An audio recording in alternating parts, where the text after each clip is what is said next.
First and 10 at the 18. Hurts looks, fires.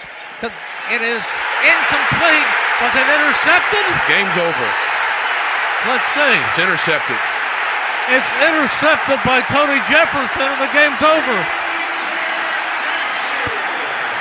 Oh, my goodness. I knew it was going to be a tight window throw. I'd have to watch the film to see it from the eyes, film's point of view. Ultimately, it's a play that I didn't make. He got a hand on the ball, and I didn't make the play. As heard on 97.3 ESPN, Merrill Reese on the call with Mike Quick. Jalen Hurts, probably the worst performance of Jalen's career, at least here in Philadelphia.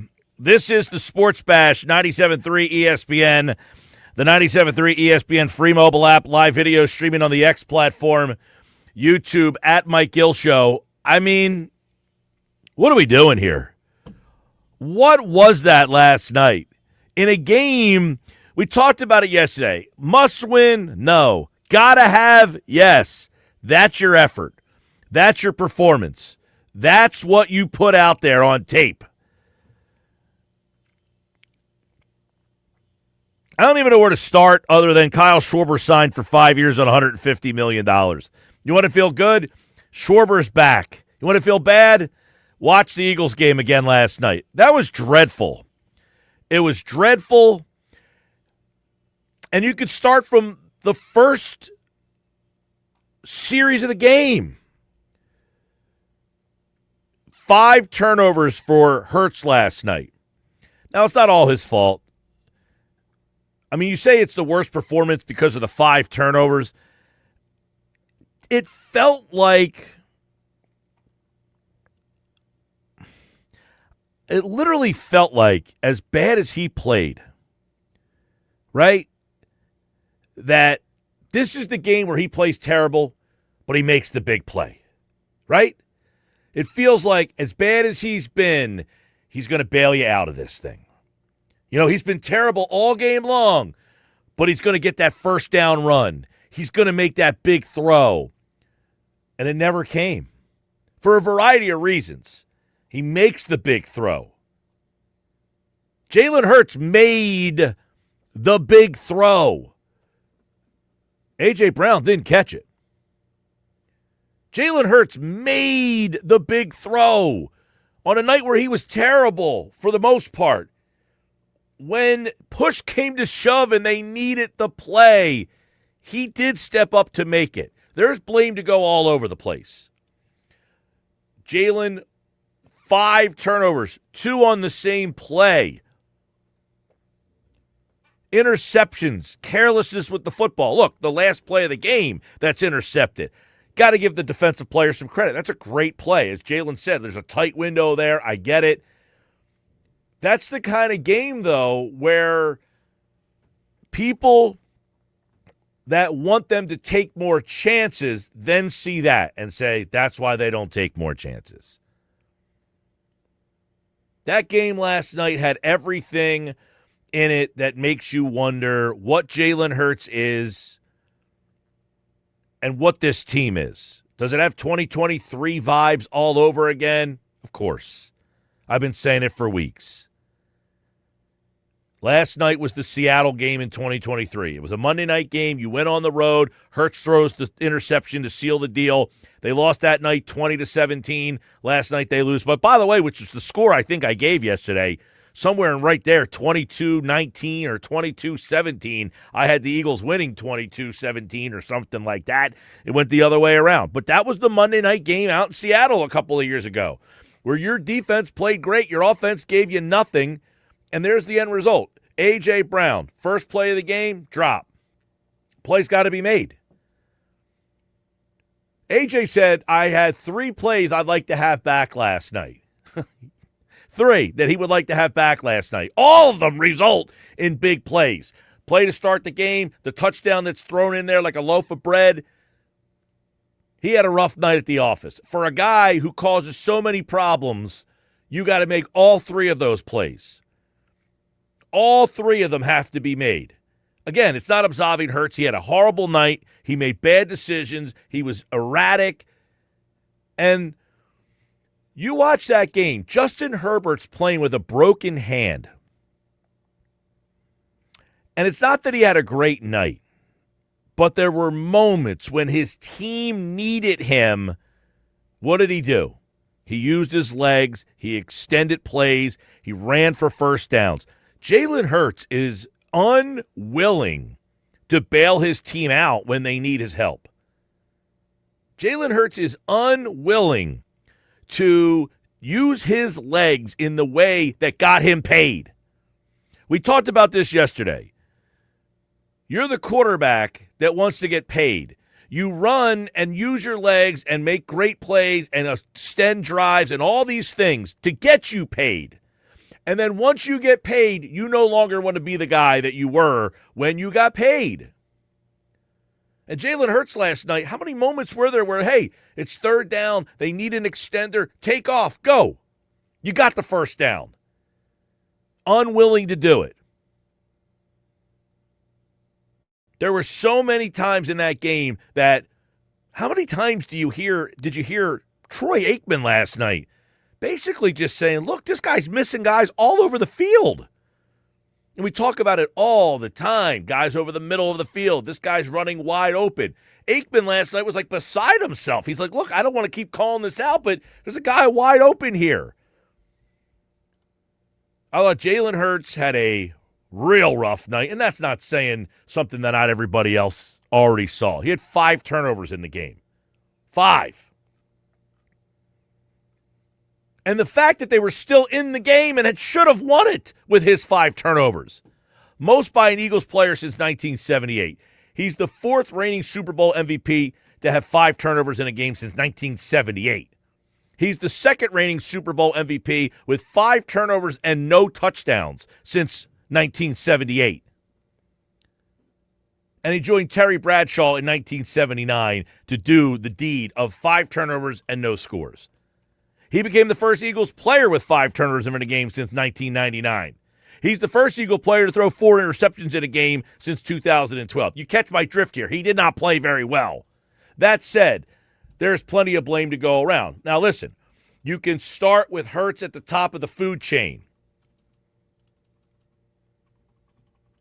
His decisions, his inability to make plays, his unwillingness to use all of the skills and tools he has in the tool shed. You know how many carries Hurts had last night? He had 4 carries for 8 yards. Despicable. Justin Herbert had 10 carries for 66 yards. He had a broken hand, 10 for 66. Hurts, 4 for 8. He had 1 carry for 8 yards, essentially. He had 4 carries that got nothing. He had 1 carry that went 8 yards, so he had 4 carries for 8 yards last night. It is inexcusable that Jalen Hurts played the game that he played last night when his team needed him the most. I couldn't believe what I was watching. I mean, you're watching Justin Herbert put his team on his back. Now, he didn't have a great night passing. 12 for 26. He got sacked 7 times. He was all over the place. But when his team needed him, you know who led the Chargers in rushing last night? Yeah, Herbert. 10 for 66. He averaged 6.6 yards a carry. When they needed him, he was there for them.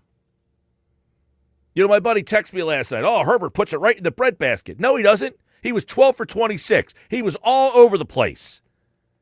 But when his team needed him on the big third down, the big back-breaking play, he was there. Now, this goes all over the place. We're starting with Hurts at the top. He's the quarterback. He's the Super Bowl MVP. He played like bleep. He played terrible last night, 21 of 40. Now, he had 4 interceptions in the game. They weren't all his fault. He made some throws, should have been made, and it probably changes the outcome of this game. A.J. Brown, 6 for 100. I don't remember the 6 for 100. What I do remember is the 3 drops, including the one that's in the end zone that he couldn't throw it any better. So, yes, on a night where Hurts did not play great, he tried. It's like the basketball player. Just keep shooting your shot. When you're 4 for 21 from the field, but the big moment comes and you hit that basket, Jason Tatum has had those nights where he's just not shooting well, but in the moment, that was Jalen Hurts. He tried last night. I'll give him that.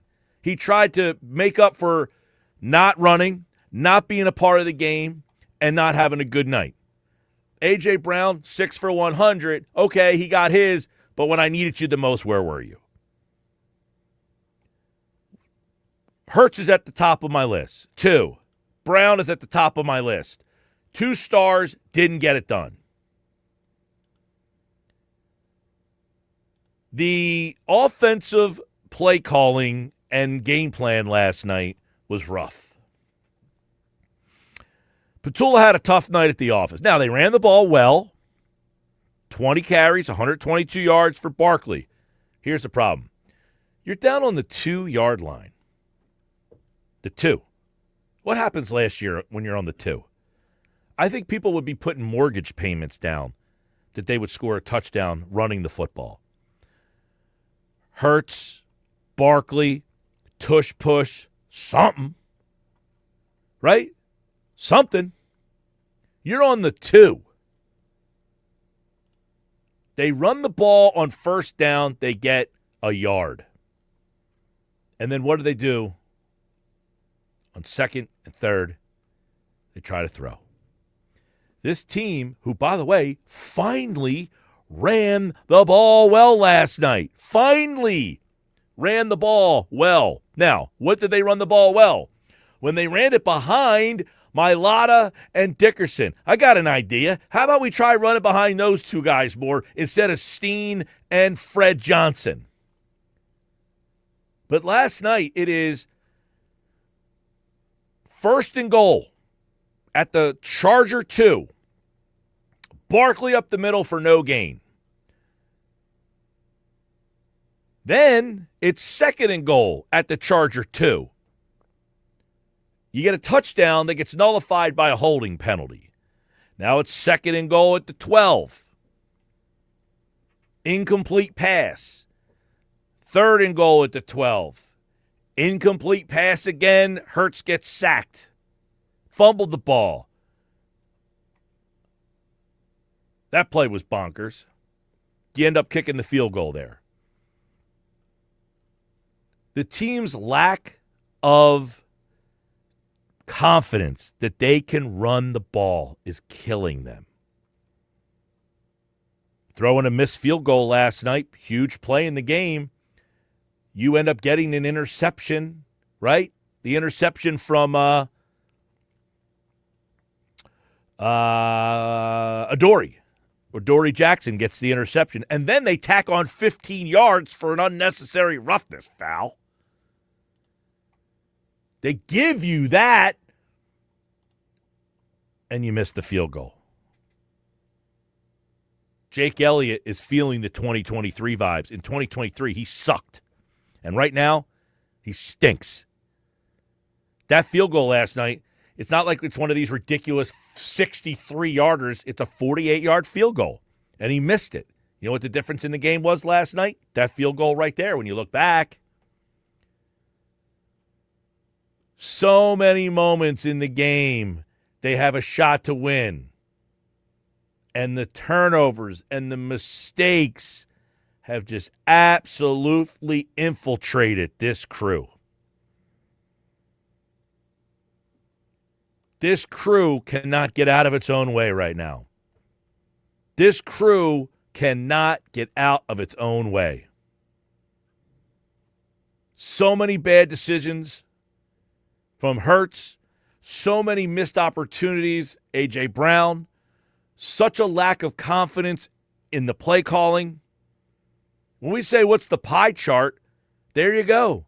33, 33, 33, and that's not fair because the offensive line has been a factor in this season as well. In fact, I still think it's the biggest factor.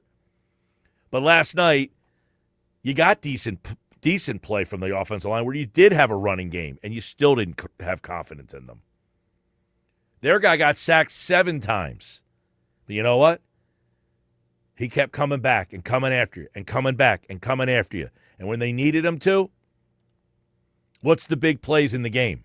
How many times could you go back and look when they needed a play and it's Herbert, 7-yard run? Right? How many times do you look back? Herbert scrambles for 4 yards on 3rd and 4, and he gets it. How about the next play? Herbert, right guard for 9 yards. That was a nice little play. They faked the inside handoff to Vidal, and then he goes sweeping around the right side. A little creativity in the run game there. You know what's funny? The only play in the run game that worked for you was the variation of the tush push you ran. And how about it? You ran outside. Holy mackerel. There's a sweep in this run game. Who knew? A sweep in the run game. Yes, the Eagles can actually run the ball outside. Unbelievable. Touchdown. Who knew? They can throw the ball over the middle of the field and get some positive results out of it. How about the game that Goddard had yesterday? All of the damage coming from over the middle. 609-403-0973. I've been saying since before the Lions game, this season is 2023 all over again. And they won that Lions game. But my reasoning wasn't because of the defense. And everybody's like, 2023 was different. The defense was terrible. I never mentioned the defense, okay? My reasoning had nothing to do with their defense. The parallels are the lack of confidence that they have because one side of the ball can't do their job. And now you take a look at what's going on here. In that 2023 season, they got waxed by the Niners. Then they got waxed by Dallas. And it was, well, you know, they'll get it back together. They got the Cardinals. They play the Seahawks. Well, let's just substitute Dallas for the Niners because that Dallas game, they're up 21-0. That game took their soul. Chicago the next week, that's akin to what Dallas did to you the very next week. You got knocked out by the Niners. Dallas came in and waxed you. Well, the week before, Dallas rocked you, and then the Bears came in and cold clocked you. The Charger game last night was akin to the Seahawk game in 2023. It was a Monday night on the road, ugly game, and you throw a bad pick to end it and seal the deal. Same situation. And now, much like that season, well, they play the Cardinals next week at home. Now you play the Raiders at home. That Cardinal team came here and kicked their ass. Anybody out there think that the Raiders wouldn't come in here and do the same? You know, if you're the Raiders, you're having a miserable season. You're getting laughed at because last week you kicked a field goal for the biggest bad beat of all time. But you played tough against the Broncos. You don't think that team wants to come across the country at 2-11 and say, you know what? Let's just add to the misery of the Super Bowl champions. You think it's a fait accompli that you're going to come in here and wax Vegas? They're an 11.5-point favorite, by the way, Philadelphia. But this game, just like we mentioned, the Dallas game, that was San Fran. San Fran took your soul. Dallas down 21-0, came back and ripped your soul out. The next week, Chicago physically beat and battered you. The Chargers was the Seattle game, and now this Vegas game is the Cardinal game. And then you got Washington, just like you had the Giants that year, on Christmas night. And, yeah, you won that game. But the rest of the season, you fell apart. You lost to the Giants again, just like you have now. Instead of the Giants twice, you have Washington twice. And I know Washington stinks. I know Washington is a mess. Does anybody feel that this Eagles team isn't just the same mess that all these teams are right now? Did you see that team last night? They can't get out of their way. Moro Ojomo, 2 awful penalties. A leverage penalty in the game? He gets that penalty. Now, it ended up not killing them because they end up making the field goal and then getting another field goal, so it doesn't kill them. But the other offsides penalty extends a drive. in that game last night. The 2 Ojomo penalties, completely uncalled for, lack of discipline. And they don't have anybody else to turn to because Jalen Carter's hurt. So it's like, hey, I'd like to do something here, but I don't really have another body. By the way, Byron Young was awesome last night. You know who else was, while we're talking about all the lousy stuff, I thought Jordan Davis maybe played the best game he's ever played in his life. Jordan Davis was awesome last night. 6 tackles, a sack and a half, 2 tackles for a loss. I mean, that guy balled out last night. The Eagles' defense was awesome. The Eagles' defense was awesome for the most part last night. I mean, the play early in the game, they got the running back lined up on Dean and kind of got him lost in the sauce and had that big, long touchdown run. But other than that, I mean, their defense was 7 sacks, pressures all night. But in the end, they couldn't get the stop on Herbert. The same stop that the Chargers kept getting because your guy wouldn't do what Herbert did. And in the end, now you got a division. Now you can legitimately start talking about the division being in peril. Mike, you keep... What mic are you on there? 3. That's why you were giving me 3 fingers. I was trying to help you out there. Mike, you keep bringing up 2023. And in the first episode of the Hard Knocks, Sirianni... Hard Knocks tonight. Yes. But the previous episode, previously on, Sirianni said multiple times, hey, what we went through in 2023 helped us become what we were in 2024. And he kept reiterating we learned from it. So are you suggesting then that they didn't learn enough from 2023? Well, they might have learned from 2023 to incorporate it in 2022. I mean, in 2024. But you can't do the same things you did in 2024 and think you can get away with that in 2025. See, here's the problem. It's like you do things that you've always done, and then you try to keep doing them. Well, at some point, other teams, if you don't change what you're doing, they finally do catch up. It might take them a little while. The Eagles run a very uncharacteristic style that not a lot of teams do. So it's taking teams when they play you. Oh, we don't see this all the time. This team's very simple. They're very basic. We're playing all these other teams, and they're doing jet sweeps, and they're doing this, and they're doing that, and we got to get.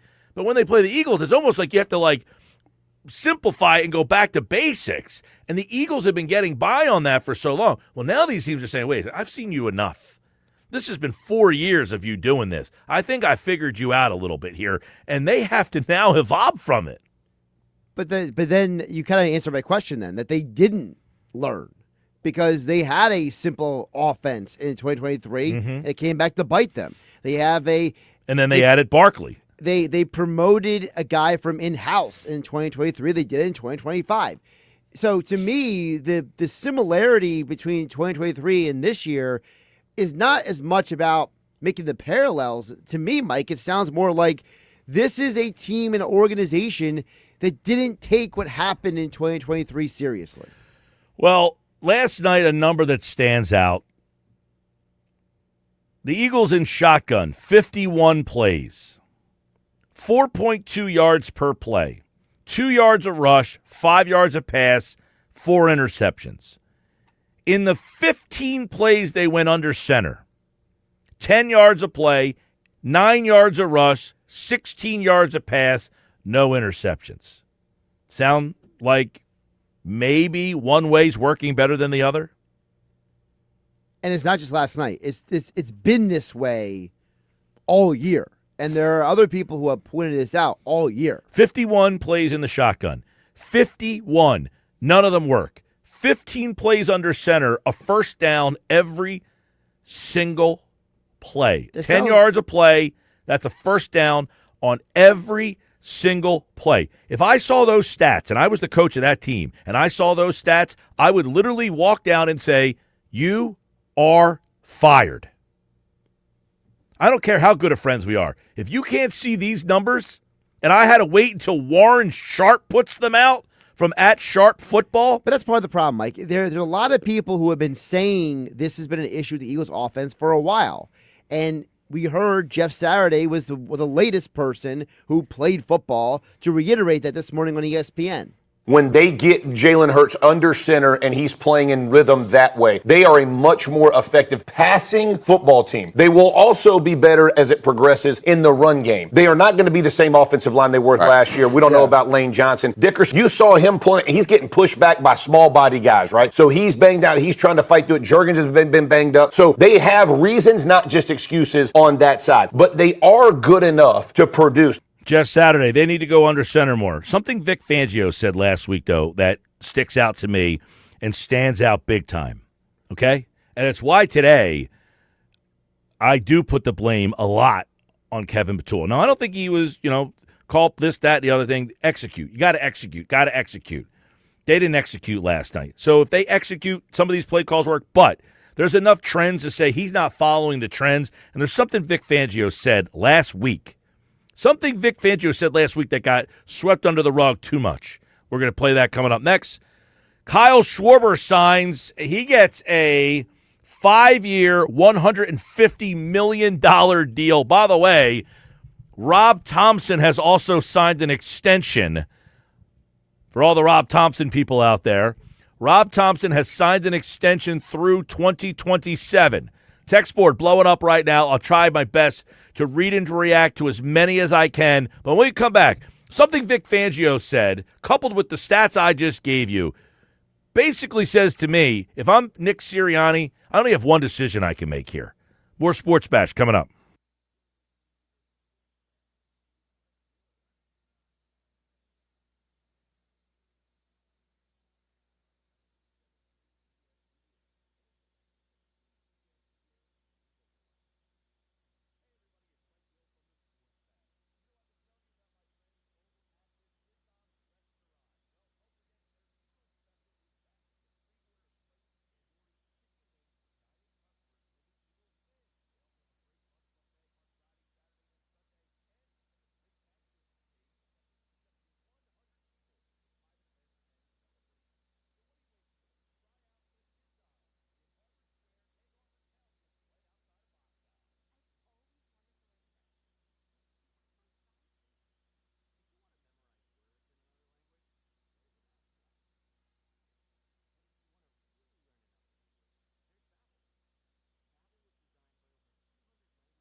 2:33. Tons of text messages coming in. 609-403-0973. You can jump in on the text board throughout today's show. Our Eagles' first reaction brought to you by First Bank of Sea Isle City. This season, score big with First Bank of Sea Isle. From savings to mortgages, we're on your team, helping you reach the end zone. First Bank of Sea Isle City, your hometown bank, your winning play. Speaking of First Bank of Sea Isle, they bring you the college football bowl season, college football, and the bowl season starts this weekend. Army-Navy kicks it all off, then bowl season gets underway. College football playoffs on Rock 104.1. You can listen to all the college football playoffs on our sister station, Rock 104.1. All right, let's get into the text messages and stuff. But first, you just heard Jeff Saturday. They need to go under center more. I gave you the numbers about them under center versus not. 51 plays not under center. 51 plays not under center. When they're in the shotgun, they average 4 yards of play, 2 yards of rush, 5 yards of pass, 4 interceptions last night. When they went under center 15 times, that's it. Malpractice, by the way. 10 yards of play, 9 yards of rush, 16 yards of pass, no interceptions. If I was to say blind taste test, which of these sample sizes is better, you'd have to be a freaking idiot to say, you know what I'm going to do? I'm going to call a play out of the shotgun. Now, if I saw these numbers after the game and I'm the head coach, I only have one choice here. I only have one choice. You were so ignorant to not utilize these statistics throughout the course of this game. I have no choice.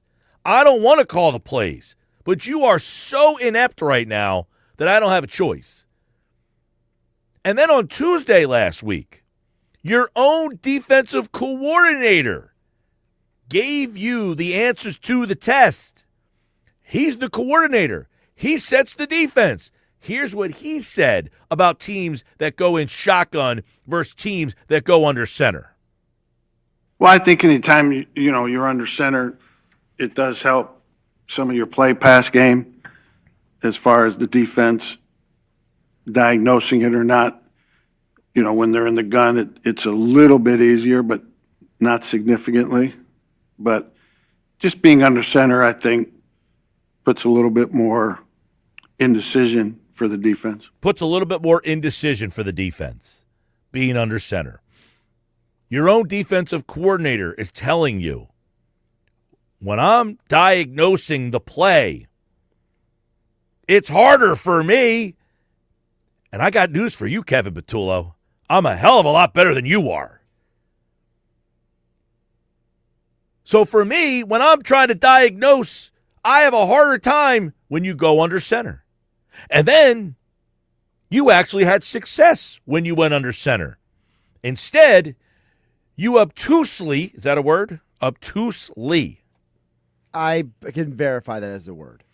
It's a derivative of obtuse. You obtusely took those stats and what I said and didn't listen to them. Well, how could you be so obtuse? Well, I will say this, and this is where, the chicken or the egg thing comes into play, which is I don't know how many of these plays that Patullo is calling to have the A and B option, and maybe Patullo might be calling a play under center, and Hurts might be changing it in the shotgun. Fair. So, I think that's where, for me, because we know historically, I've heard Drew Brees talk about this, that certain guys, they feel more comfortable seeing the field pre-snap in shotgun than under center, to which I would go back to something that I heard Peyton Manning talk about, which is you can start in shotgun and then run the play under center. We had never seen Hurts do that. And I would college. have to imagine most of the plays, it's a run play or a pass play. Jaworski talked about this in the pregame last night. We heard John McMullen yesterday. He said something that I thought raised a lot of eyebrows for people, in that, the play calling thing is a little overrated, how many different people are involved in that. Right. Jaworski did talk about that on the pregame last night, that the play caller is basically not the be-all, end-all, that play call goes through so many different people before they actually make the play call. He said the head coach is involved, this guy's involved, Stoutland's involved. There's a spotter in the booth. Hurts is involved. So when it does come to the play calling, yes. So if you're Sirianni and you're a part of this, fireable offense. I think that is where I don't want to. And listen, you know me, like I have been as critical and vile almost about Kevin Patullo as anybody in media. Well, but I agree, but I will say real quick, I don't want to say defended him, but we always want to blame the coaches, and I am less likely to blame the coaches for everything. But when it comes down to it in this situation, he's in over his head. He's in over his head. He's in over his head. He is. And they don't – the problem, and as I see it, is people want to fire people, and there's no – it's like, okay, who are you going to hire? In this instance, you could find somebody. In this instance, I don't know that they have somebody. I really don't. Now, that doesn't mean that that's going to make him more qualified over the next 4 weeks. So I don't know what you do. I don't know that you can just keep going down this path because he's not qualified. He is not qualified. But it's also the fact that, Mike, you just mentioned, well, what do you do if you – it's not about, to me – like, I'm not saying we should fire Kevin Patullo right now. What I'm saying you really don't have an option. But what I'm saying is that is there something that can be done in what you describe as the process of the play calling where Sirianni or somebody else has more of a say? I think that's already going on. I got to believe that they're not just letting him call plays on his own. That would be obtuse. Because you're at the point 14 weeks in, and this is your freaking offense. This is what you're throwing out there every single week. There are literally, you could go grab a guy at Mainland and tell him to go call plays next week, and they would have a more prosperous offense. The guy at Cedar Creek right now, raise your hand. How many people would rather have that guy calling plays than Kevin Patullo? Like, but this that is goes ridiculous. Back to the original problem that I was screaming about for months. Why is not Kevin. Why is Nick Sirianni so intent on only hiring from within, promoting from within? Who cares if Kevin's your best friend? Who cares if everybody likes Kevin? He was not the most qualified person for the job. Nobody debated that at the time. No one has ever said, you know what a smart decision by the Eagles. I have said over and over and over again that this was a mistake to hire him from the jump. You don't give a Lamborghini to a 16-year-old kid and say, here are the keys, but Mike, go drive it. You know that, I know that, everyone knows that, except for the Eagles. No, well, listen. Sirianni won the Super Bowl, and with that, he creates a little bit of gravitas to be able to hire the guy he wants. So guess what? You get to hire the guy you want, and now it's a failure. So you are now lumped in with that failure. Are you happy now? And I said this before. There's a part of me that thinks that Nick Sirianni thinks, I don't need this crap anymore. I won the Super Bowl here. I've been to the Super Bowl. I've been to the playoffs every single year.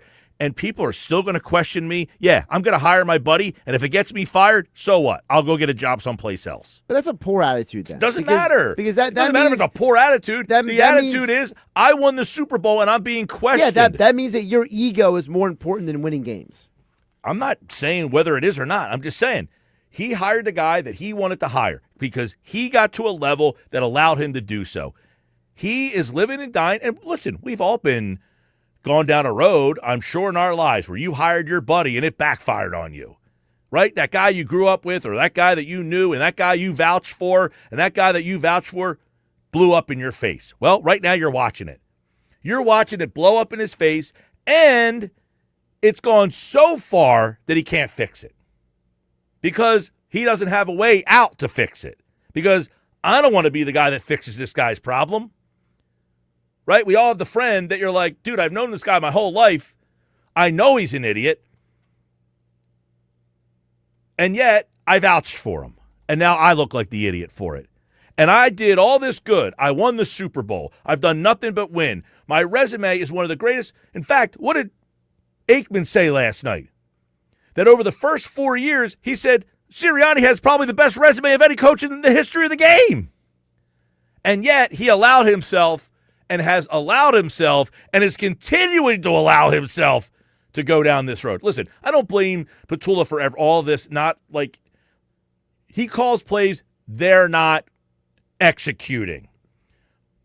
But those numbers there say there's more plays that are more executionable, if you will. That's not a word, but I know what you're trying to say. Those plays You're not putting your team in enough positions to execute to succeed. There's too many negative options in there.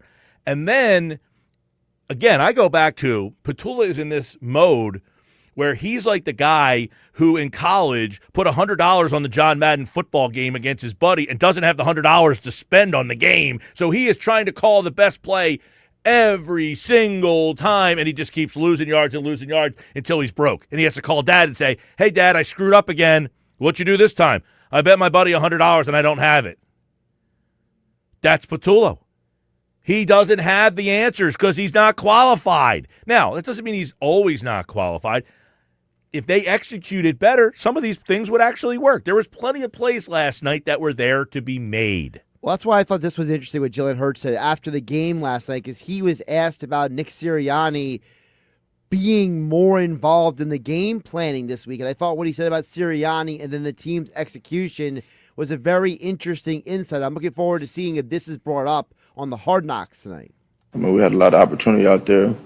Nick stepped in, and I think he played a very good role this week, provided some structure and kind of organized some things for us. Obviously, we still have ways and room for improvement, but I look at myself first. I look the man in the mirror first and say, how can I respond to all those things? So the mentality, as I've said, is to execute everything as called and try and bring the strategy, that we're taking in that game to life as best as I can. Yeah, I get it. I looked at the man in the mirror, too, me and Michael Jackson here. And I do look at the man in the mirror. He's right up there on the list last night. Because I think a lot of this is, I don't want to be the play caller for this guy. Because I can't be the version of the play caller I want to be. I have to throw out half my playbook right now. He's unwilling to run. The RPO is gone. All the stuff that made him the $250 million quarterback, he's not doing. I can't call plays for this guy right now because nothing that was successful that we did are you doing right now. 609-403-0973. They got a lot of problems. And now the division's a problem. Poll question. At Mike Gill Show. You can vote. You can text 609-403-0973. The Eagles are looking to become the first repeat champion in the NFC East since 2001, 2003, 2004. It's the longest streak in history in any sport. The NFL, the NBA, the NHL, and Major League Baseball. No back-to-back champion in 20 seasons. Will the Eagles or Cowboys win the NFC East? Right now, Josh, do you know what the voting is? My guess is going to be pretty close because I think a lot of people still hate the Cowboys. Well, the last time I looked, the Cowboys were actually in the lead. Okay, but was right it now it's significant lead? 52-47. That's about what I thought it would be. 52-47. A close vote. We will tell you who took the lead or has the lead when we come back to Sports Bash Live on 97.3 ESPN.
252 Sports Bash Live, 97.3 ESPN. I'm Mike Hill.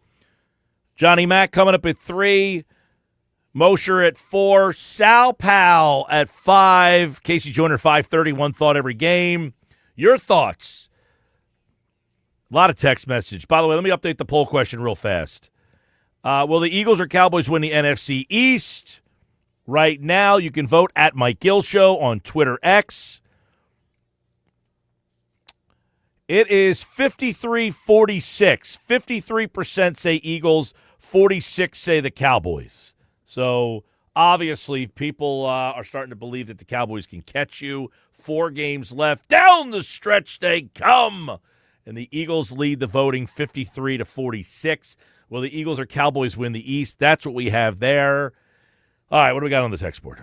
We got a lot. One texter chimed in and says Jalen Hurts was terrible. A.J. Brown was terrible regardless of his stats. He had the drop in the end zone, the drop early in the game that could have led to a touchdown. Absolutely disgusting last night. Any of that right there. I thought Hurts played one of his worst games. And look, he made a couple plays. He made a couple throws to where he helps them out. But collectively, they're the 2 best players on the team. Right. And on the offense, and they didn't get it done. So Hurts made bad decisions and bad plays in moments, and then when he made good plays, he didn't get the guy that, you know, the quarterback can throw the ball, but the other guy has to catch the ball. So, yes, those 2 guys at the top of the list last night. Brandon in Dennisville chimed. This is obviously no brainer to point at Jalen Hurts last night, but every quarterback has career worst game is going to happen. But seeing A.J. Brown's alligator arms over the middle because he was going to take a hit ticks me off, says Brandon in Dennisville. Yeah, I mean, that alligator arms play, that's there's something there. A.J. just didn't seem engaged. Then he made a couple plays, and then, he's celebrating and all this stuff like, get me the ball, get me the ball. Okay, we'll get you the ball. How about catching it when it hits you in the hands? Can we do that? Paul from Millville says, how many times do we see Hurts slide down early on 3rd and 6? He doesn't take the hit, and then he decides he wants to run when he gets the fumble back. And why are we throwing the dots at the end of the game? Run the ball, says Paul in Millville. The lack of legs from Hurts is the single biggest issue that this offense is dealing with right now. Him not having that part of the offense has stripped them of the biggest weapon that they've had in the Hurts era. When we come back, John McMullen, what did he see last night? He said he wasn't feeling the 2023 vibes. Is he now?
The people we have in there won a lot of football games right now. We've lost 3 in a row.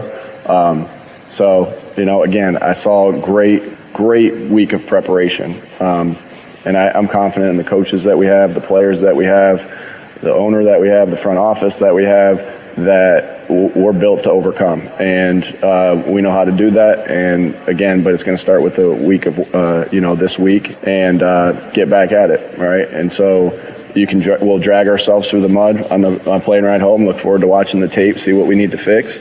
And then you don't have a lot of time to feel sorry for yourself. And I'm looking forward to getting back to work. All right, Nick Sirianni says they can turn this thing around. Is there any evidence of that? We asked John McMullen from Birds 365, Sports Illustrated. Joins me now with a look at the Eagles. Sirianni, by the way, not talking today. He will talk tomorrow. We'll get that for you here on the Sports Bash. Said he saw a lot of good last night, John. Good week of practice. Halftime, he said, play with the joy. More of that. Any evidence of that, the way they played last night, that you see some positives? Not much. I think if anything, I think it was a highlight of why they played the way they played up until last night, and were more risk averse and things of that nature. So I think it, as much as it pains people, I think the boring version of the Eagles would have won that game pretty easily if they just didn't turn the football over and got to the finish line. So, they claim they don't listen to the outside noise, but it sure looked like they were listening to the outside noise, because that reminded me of a college team trying to show off for the college football playoff committee that doesn't exist in the NFL. And all of a sudden you got 5 turnovers, which is very, very uncharacteristic of this team. What do you look at those turnovers? 5 of them from Jalen Hurts, 4 of them on interceptions. Do you look at that and say he had a bad night? Do you look at them and say, they're not all his fault? Well, both. He had a terrible night, and they weren't all his fault. Obviously, the one over the middle, A.J. Brown, not the best throw in the world, but, A.J. admitted after the game that's a pass he's got to catch, as is the potential touchdown late in the game. That might have been Jalen Hurts' best throw of the night. Also, the seam pass on 3rd and 16 was a good one. But overall, and it, the last play I think is indicative of just terrible decision making. You have a zone read called, so you have the option to pass or run depending on the edge defender. In the case, it was Khalil Mack, and if you look at the play, should have handed it off to Saquon Barkley. It's 1st and 10. Worst case scenario, Fred Johnson and Tyler Steen caved in the left side. Worst case scenario, Saquon's getting about 5. Best case scenario, he's down inside the 10 easily. And then you have 2nd down, and you can work from there. He pulled it, which was the first mistake, and the second mistake, he had a high-low read. Kind of flashed Jahan Dotson, but Khalil Mack was right on him, so he hurried it. And Cam Hart, who was on the low defender, could sink behind in front of Jahan Dotson, tipped the ball, interception, game over. Just 2 bad decisions on one play, similar to 2 turnovers on one play earlier. When he had the zone blitz, he didn't see the defensive lineman dropping. They get a break.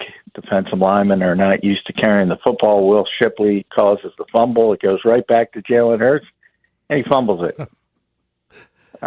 It's just a disaster of a day for the quarterback.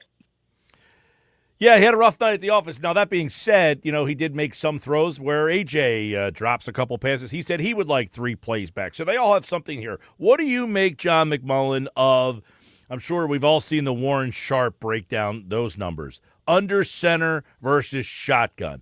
Now, if I just said, take a look at these, and you were the head coach, you'd say, this is egregious, dude. What are you doing? But I imagine the head coach has some understanding that this is going on. But when you look at those numbers, do they mean anything, or is that an anomaly? No, I think it's an anomaly. First of all, they're obviously under shotgun or pistol far more than under center, so it's a small sample size under center. For instance, they were under center, fake tush push, 52-yard touchdown. That's 52 yards right there. So that's going to skew a smaller number. So, yeah, I'm not too worried about that. That's sort of like the run-pass ratio after the game. I tend not to worry about that because it's usually a circumstance of the game. But in this instance, yeah, I don't. They know how they should play with this quarterback, and I think they listen to some of the outside voices. And I'm kind of surprised by that, to be honest. Like Jalen said after the game, like, hey, I thought we had a good week of practice. Nick was more involved. He thought that there was a lot better, getting ready and preparation for the game. So it was watching last night kind of like the jumping off point of things getting better then, and like, hey, it might take a week or two. Yeah, I don't know how you could see it that way. Jalen Hurts came into that game, I believe his touchdown to turnover ratio was 27-5, which was number one in the NFL. His touchdown to interception ratio was 19-2, which was number one in the NFL. And he turned it over 5 times. I don't see, you can play very, very poorly in this league, and if you don't turn it over, you're probably going to have a chance to win it in the fourth quarter. You might not win it if you're an ineffective offense, but the risk-averse nature that people do not like was a big part of this team's success. And to all of a sudden spread the field, throw it over the middle of the field, tip balls, and people are surprised there's turnovers. Yeah, that's what I'm surprised, that nobody recognizes that. Well, they throw the interception. There's a seam to, I guess it was Goddard, and it gets intercepted there. And the first thought of my mind was, you ain't going to see him try that again. Well, they did. And what do you make of last night? Justin Herbert's got a broken hand, 10 carries for 66 yards. He doesn't run all the time, but he just does it when you need it the most. What is Hurts's adverse? Why is he so adverse to that? Bringing back that aspect of his game. He had 4 carries for 8 yards. 8 of those yards came all in one play. Yeah, well, there was a big one that got called back. So that's been part of the problem. They had a touchdown called back as well on a Jordan Mailata holding call that was questionable. So there's some shooting themselves in the foot. I don't like the comparison. I've had that a couple times. I got asked that on my show. It's like, Justin Herbert is a very good athlete. I think he surprises a lot of people with how good he is. Jalen Hurts is one of the best running quarterbacks ever, if you go back to the start of his career and his success running the football, his touchdowns, everything. So teams are hyper focused on the fact that he can run the football. Whereas if you're game planning for Justin Herbert, even though he can do it, it's not a big part of the plan because he doesn't do it consistently. He doesn't do it as often. And they couldn't throw the ball at all because of their offensive line issues. And this is part of what, if the Philadelphia Eagles played their normal risk-averse approach to offense, I guarantee they win that game because Los Angeles was so limited because of Herbert's injuries and the offensive line injuries. They would have won the game. They turned it over 5 times, Mike, and they lost by 3 points in overtime and had a chance to win it. When does that happen? Oh, I agree with what you're like. They ran the ball not a lot, but had the biggest night. And by the way, the biggest run of the night is on a goofy variation of the tush push, but it's something that they generally don't do, John. They've pitched the ball to the outside. What a concept of running outside the tackle box. They got it blocked up. Saquon hit the gear and took off, but they never run the ball to the outside, it feels like. That was something they did a little differently. But, the simplicity of the offense, as we were talking about before you came on, is kind of what has made them so difficult to figure out because no one else is very simplistic. They're all trying to be overly complex. And it was almost like, though, you were so simplistic and basic, and 4 years of doing this, people are starting to catch up with you a little bit, and they don't have another peel of the onion. Well, I think, 8-2 says they were doing okay until they started turning the football over. So, yeah, it wasn't pretty. It wasn't good as it was last year, and I realized the expectations. But, they've lost 3 straight. 2 turnovers don't win the turnover battle. 2 turnovers don't win the turnover battle. 5 turnovers don't win the turnover battle. It's pretty simple. Mm-hmm. This team is 40-2 when they win that battle. 40-2. And they're 0-3 over the past 3 weeks winning that battle, and they happen to be 0-3 on the scoreboard as well. I think there's a correlation there. So, obviously, they got some problems here. They're 8-5. Got the Raiders coming up, and everybody feels like, well, it's the Raiders. And I look at this like the Cardinal game from a couple of years ago. They got the Cardinals. That Cardinals team came here and kicked your ass. I mean, they came in here and lambasted you. And everything was, and I think you said it yesterday, it's not 2023. The defense, I'm not talking about the defense being the problem. Their offense right now is as bad, if not worse, than that defense was in 2023. And do you see any signs of that changing?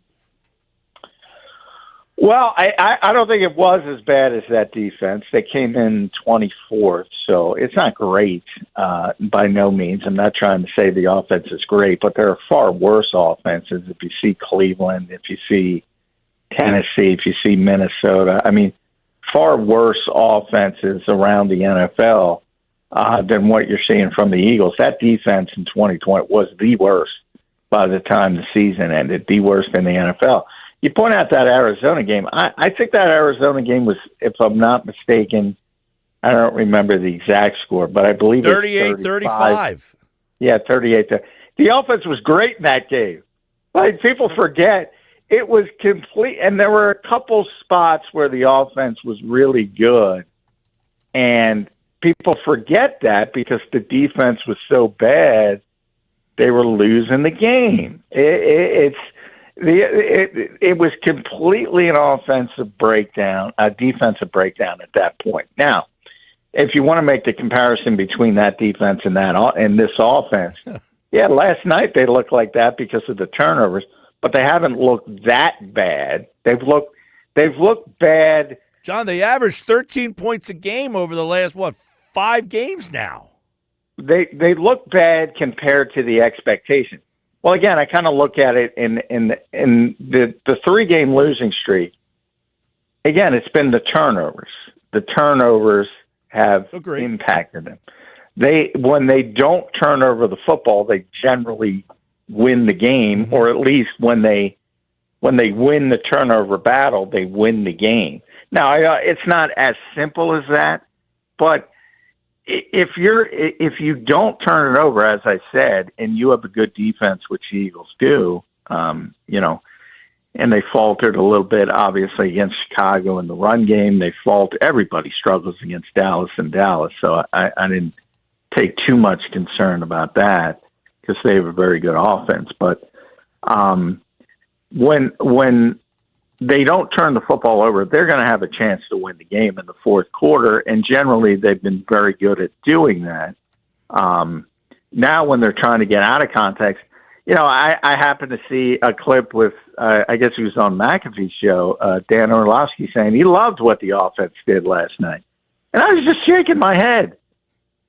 And he was talking not about the results. He was talking about the new things, the motion, the better route concepts.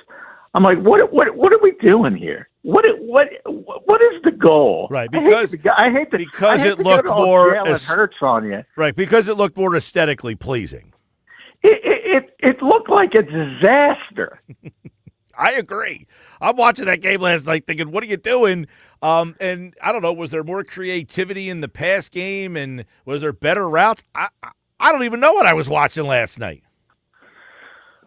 Yeah. If you don't have, to me, coaching is taking advantage of the players you have, not taking advantage of the players you wish you had. And I think too many people think that's the latter.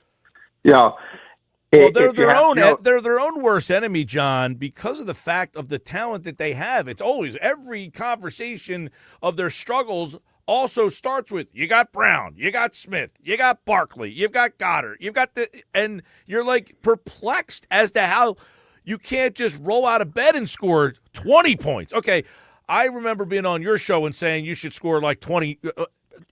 By accident with this team, you should score 20. They can't score 10. Well, they don't have Joe Burrow. That's the key. If you had Joe Burrow and the rest of this talent, you probably score 35 a game. They don't. So I think people are having that come to Jesus moment and starting to realize there's some limitations with the quarterback. There always has been. They're not going to be a high-volume passer. They play a unique style of football. That unique style of football has worked by and large with this will be the 5th consecutive postseason berth, 2 Super Bowls, 1 Super Bowl championship. I don't know. I don't pull the plug on that. I don't try to say, hey, go do what Joe Burrow does because so-and-so wants you to be more aesthetic. Mm-hmm. Yeah, no, listen, I wouldn't want to be the coordinator if that's the case. You can't run the ball right now, although you did run the ball with some success last night. I say some because how many yards were on 1 carry? That he did have a pretty good night other than the one. He had some good runs early as well. He did. No, I agree. But for the most part this season, you're the coordinator, first-time coordinator, which is, you got to get used to that in itself. Then you got A.J., you want to get him the ball. Then you got Devontae, you want to get him the ball. But half your playbook is useless because you haven't been able to run, and then the limitations that you're now saying, well, the quarterback doesn't want to do X, Y, and Z. This guy's in a no-win situation. Well, yes, and, that's what you sign up for because listen, I'm not boo-hooing for him. The whole situation, Sirianni put himself into a corner here, though, where he's now going to have to answer to, you hired this guy, and you're going to get that stare down. Yeah, and that's up to Nick how he wants to handle it because there's certainly, if things continue to go this way and they lose in the first round of the playoffs and, they lose like they lost in Tampa back in an ugly fashion, history's going to repeat itself and Jeffrey's going to demand scapegoats and the obvious scapegoat is Kevin Patullo. Now, the difference between this and Brian Johnson is, Nick's very close to Kevin Patullo. So you might have more of a Doug Peterson situation where he puts his foot down and says, look, I want my guy. We need some continuity. So that could be something, but that's for the off season. But, they'll look for scapegoats and you're not going to scapegoat the players by and large. Maybe one or here, one or there. But it's easier to scapegoat the coaches. So, but that's for off-season stuff. No question. The fact of the matter is, John, they got 4 weeks left. Now you got Dallas breathing down your neck. That division's up for grabs now. Yeah, I don't necessarily agree with that because Dallas dug a hole too deep, and if you look at all the playoff numbers, it's going to be very difficult for Dallas. Unless you lose to Las Vegas and unless you lose to Washington, which are 2 basically teams that have checked out. And if they lose to those types of teams, they don't deserve to make the playoffs. But I think it's going to be really, really difficult to lose to the Las Vegas Raiders. On paper, you're right. The Eagles play a team with 2 wins and twice against Washington, who have 3 wins right now, with a Buffalo game jammed in there. But I'll tell you, Dallas has a schedule to keep the pressure on you. They play Minnesota. They do play the Chargers. Both those games are in Dallas. And then they've got Washington and the Giants. So at least they're going to keep the pressure to where you don't have any wiggle room to mess up. Well, and they have a little bit of wiggle room, but, it's hard to imagine Dallas, the way they played, being consistent enough to win 4 straight games, even in that type of situation, because they're not consistent. You don't just wake up as a 500 team and say we're going to be consistent by and large. And they have, if you saw, the game against Detroit, the defense went back to being the defense and just giving up big plays and all over the place. Mm-hmm. So, they might win 3 or 4, but I find it very hard to believe that they're going to run the table. And I find it very hard to believe that the Eagles are going to lose to the Las Vegas Raiders and the Washington Commanders. It's possible. I heard this about the Cardinals a couple of years ago. I heard that before. And listen, I'm not generally gloom and doomer, but this thing has reeked of 2023. You lost that game to Dallas. To me, John, that was akin of what San Francisco did. That Cowboys team took your soul. You're up 21, and they said, "The heck with you, idiots. We're coming in here, and then the next week you got blasted again by the Bears, much like you got blasted by the Cowboys the next week. And then you went to Seattle on a Monday night, and Hurts throws that interception when they're playing, going into business for themselves. Well, last night you had the same situation on a Monday night, and he's all over the place. He can't complete a pass except for to the other team. And now you got the Cardinals up next, and here come the Raiders. I mean, it just is crazy how similar it is.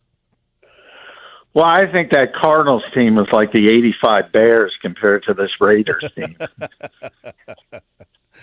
You might be right. That Raiders team, although they did fight pretty hard last week, including trying to kick a field goal with no time left on the clock. I think Pete had a bet on the game. I don't think it was that close. Oh man, they're really bad football teams. So, hey, get me back next week, and if they lose to the Raiders, I'll agree with you. Okay. I just don't. I know that you don't. Whoever gets asked the first question, blah blah blah blah blah blah blah. What's the most poignant question for Nick tomorrow? I mean, to me, I would ask about the what I consider somewhat drastic changes on offense, and is that going too far from the risk-averse philosophy or the conservative philosophy, and the reliance on the turnover ratio, and ask him about that. I got to clean up that question, but number one is the turnover stuff, because the fact that you're even in a game in overtime with a chance to win it with 5 turnovers tells you. And quite frankly, that's been all their losses. Every one of these losses, if they don't turn the ball over, they probably win. Exactly. Every single one of them. That's what I said. This 3-game losing streak, they have not won the turnover battle, which is very rare for them. I really think people are making this too complicated. They've listened to outside noise. They've tried to change. They've tried to go to style points, dial it back. They got to get boring again, Mike. All right. And they'll beat these teams. Now, will they win the Super Bowl? No. You're ruling that out. No, and that's the difficult part, which I get, because people want them evolved to get back to the Super Bowl. Now it's just about fixing yourself and getting to the playoffs and hoping stuff clicks along the way. Mm-hmm. But number one for this team is stop turning the football over. They win that game easily if they just don't turn the football over. So if they're boring as all get out, they might not run it that well. They might not score it to where people are excited, but they win that football game by two scores, simply because the Chargers were so limited offensively because of their injuries. They couldn't do anything. They had the 160-yard throw to Vidal. He sort of got out the back door on the first drive, and that was it. They had like 70, 80 passing yards the rest of the game. Yeah. Yeah, no, listen, their offense was inept as well. The Eagles' defense played way better than they've had the last couple of weeks, and considering they didn't have Jalen. By the way, I thought Jordan Davis maybe played his best game as an Eagle. Byron Young was great. Ojomo, 2 boneheaded penalties. I thought Hunt was great. Yep. He played his best game as an Eagle. The front was great. I thought Vic did a nice job moving Jalen Phillips inside, pass rushing situation. Brandon Graham played a lot inside to make up for Jalen Carter.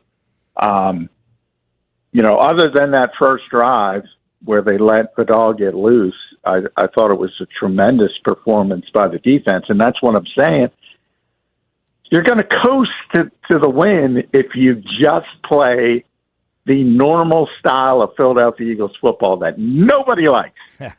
All right, you coast to a victory. I look forward to you cleaning that question up for Nick tomorrow. He speaks tomorrow, and, of course, we'll have that for you here on 97.3 ESPN. Sirianni is not talking today. I would imagine he is just needs a day off today. Just needs a day off. All right, I'll be on Birds 365. Sometimes it's better to get it over with. Yeah, I agree. I'll be on Birds 365 tomorrow morning at 8:20. You can hear us continue this conversation on the Jacob Media YouTube channel. I'll see you then, John. All right, thanks, Mike. See ya. Right, there's Johnny Mack, everybody. Sports Bash Live, he's brought to you by Boardwalk Honda. Shop their lineup of new pre-owned and certified pre-owned Hondas online, boardwalkhonda.com. I'm Mike Gill. When we come back, the Phillies made a move today. I think it deserves a little bit of attention. I know the Eagles stuff is going crazy, but Kyle Schwarber did sign a 5-year, $50 million deal to return to the Phillies, and Rob Thomson got extended. I got a lot of texts. Josh, you're the producer. What should I do, Schwarber or text? It's a tough spot. I mean, the people are speaking here. What I would do is I would go with the text and then save the Schwarber conversation for the baseball guy Nuggets. I'm just saying. There's a lot happening. I mean, you and Nuggets could talk for 20 minutes about Schwarber. I did a podcast today already on the Schwarber signing, so you can check that out at Mike Gill Show on YouTube. If you want to see my reaction to the Schwarber, we did Now Batting for the Phillies. Just me, no Bob. Me and Bob usually do the pod together, but Bob I haven't heard back from yet. Here's what I know. I didn't hear a tweet, a nothing from text, anything from Nick Nuggets last night about the Eagles game. Well, I know why. Well, that's the point. He was incapacitated. The point is that the second the Schwarber news hit today, he's blowing up my phone. Yeah, well, there's a reason why. I just told you that. I know why you didn't hear from him last night and why you heard from him today. But he's up at 4:30. We'll read off your text messages. I'll give you some reaction on the Schwarber and the Topper, all as well. Ton of text still to get to. Sports Bash Live, 97.3.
All right, 334, Sports Bass Live, 97.3 ESPN. This hour brought to you by Broadlee's Plumbing, Heating, and Air Conditioning, your trusted source for plumbing service installation for generations. Call 609-390-3907, online, broadlees.net. Mike Gill with you. Josh Ennie's my producer. He's combed through the text board. We got a ton of text messages. Let's try to pick out some of the good ones. Combing, because it's an active process because they keep coming in every few minutes. By the way, what caused you to get into a Michael Jackson mood today? I think the algorithm, I picked the one because I put Man in the Mirror in there, and now it just keeps spitting them out to me. Because I'm getting like flashbacks when I used to work at the music station back in the day. So let's go to Terry in Galloway. Chimes says, because Mike, when his team needed him the most, AJ dropped an absolute dime to win the game. It was a drop. If that easy catch is made, we are all saying he stepped up when his team needed the most, and he made the play, says Terry in Galloway. Yeah, I mean, AJ had a terrible game last night. His stats would say otherwise, but he said it after the game. I would want those 3 plays back. I mean, he didn't blame anybody. He said it was me, but, he's got to make those plays. You look at AJ as different from he's a guy. He's the man. He's the him. And he wasn't that guy last night. If he makes a play, they win the game ugly, and we're still talking about the offense being a problem, but they win the game, and that's all that matters. Get the win, move on, and hope you figure it out. Instead, you lost the game and now have a lot of questions. But if he makes a play, he had 3 chances to make plays. He didn't make any of them. Tom in EHT has a long text. I'm going to do my best to almost be like a Google Gemini summarize here. But Tom says, I'm hearing all the talk about the coaching issues. There's no doubt they need to be better. However, it was the players who lost the game last night. Brown, Elliott, and Hurts should get the brunt of the criticism. Hurts also has a huge problem reading and processing defenses. Prime example is the interception, fumble again play. When you see multiple defensive players around Brown, you should immediately know not to throw the ball, says Tom in EHD. Well, listen, I always blame players over coaches, and I would put that into this category. Everybody hates Patula. They want to get on Patula. I don't always put him at the top of the list, but I do think that the players have lost faith and confidence in him, and they don't believe in what he's doing. Now, listen, a lot of that is this is Sirianni's offense. Maybe they're just losing confidence in the scheme and that offense, regardless of who the play caller is, because they had problems with Kellen Moore last year as the play caller. This is, as John said, it's not a very creative offense. It never has been, and yet you won. What would you rather, a creative offense and lose or a not creative offense and win? Well, it's funny you mention that because that's what Ray in EHT brings up because he goes back to the coaching. He says, last night was the first time I watched a game and said, I believe this is a coaching scheme type of problem. I let him continue. Go ahead. He says, maybe Patullo is getting some of the blame here, but this is a Sirianni problem to me because when they don't try to go up the middle, when they don't do anything exceptional, everything is so bland last night, the first time I'm watching the game, and I'm like, maybe this is a scheme issue. Football is the one sport where the coaching matters the most. 100%. And if you are not being taught and schemed and it is muscle memory and it's over and over and all that stuff, you fall into bad habits. Juergen said after the game, we're not practicing in it well enough. They are not executing this stuff. Now, are they being defiant in not executing because they don't want to do it anymore? They're bored with it? Like, if you're Smith and Brown, you obviously don't love this offense. This isn't a great offense for your talents, but you won a lot with it. Right. And now they're relying on you a little bit more, and you're not winning. It's a weird dynamic here. It's also a weird dynamic because, and this is where I do blame Sirianni, maybe more than the average person does, because, Sirianni is being talked about how his winning percentage, right? He's one of the winningest coaches in his first 60 games, 70 games, all that stuff. But when you see the names that he's next to, what makes Sirianni different than those guys is almost all of those coaches, Mike, who have all those great winning percentages, they were all innovative. They were all guys who said, hey, this isn't working, let's evolve. They were all coaches who were always ahead of the curve, right? the guys like the Bill Walshes and the John Maddens and all of these great coaches who have had tons of success. They all were coaches who they had success doing it one way, and then they evolved and shifted and modified. Doesn't it feel like Sirianni, there's a part of him that just keeps saying, no, trust me, it's going to work? I think Sirianni is very stubborn with his convictions of what he has done well, coupled with the fact that he has been questioned so much. And he wants to prove all these people that you have questioned me. You don't think that I'm good enough, and I'm going to prove that I am, and I'm going to do what I do. And I think he has almost like little man syndrome to him, right? Like, I am going to prove to you when everybody doubted me, I can win the Super Bowl, and I can win with this very general, basic offense. He's already won the Super Bowl. But, the problem we have in sports is winning one is never good enough for the fans. It's always, what have you done for me lately, and what have you done for me next? Unless you turn into Tom Brady, unless you turn into Patrick Mahomes, unless you turn into Michael Jordan, and you just consistently and keep winning these things, where then you get the benefit of the doubt. One doesn't give you the benefit of the doubt generally in sports. Mike in Wildwood chimes in and says, we will repeat as division winners. He says, we sucked last night. We have a great quarterback who's playing bad right now. Penalties killed us in spots. Defense actually played well. We barely lost because of tipped interceptions. We barely lost the game, Mike, last night. We are still an elite team, just not playing up the par, says Mike in Wildwood. I'm not going to poo-poo that. I don't see where Mike sees this offense as turning the corner, though. That would be the difference. If you told me this was a one-week thing like the Carolina thing last week, and then they got back on track the next week, and then fine. Mike, this has gone on now for multiple weeks where their offense just can't score. They can't move the ball. They turn the ball over. And you go back to Green Bay. They scored 10 points. They happened to win. It's what McMullen said. They don't turn the ball over, they probably win these games. They didn't turn the ball over against Green Bay. They scored 10 points and won. They didn't turn the ball over against Detroit. They scored 16 points and won. Then they turned the ball over, and they scored 21 points. They lost. Then they turned the ball over. They scored 15 points and lost. Then they turned the ball over and scored 19 points and lost. But the signs of the deterioration of this offense, they go back a ways. And then you had the two little aberration with the Giant game, who stinks, and Minnesota, who's not all that good. But before that, 17 points against the Giants, 17 points against Denver.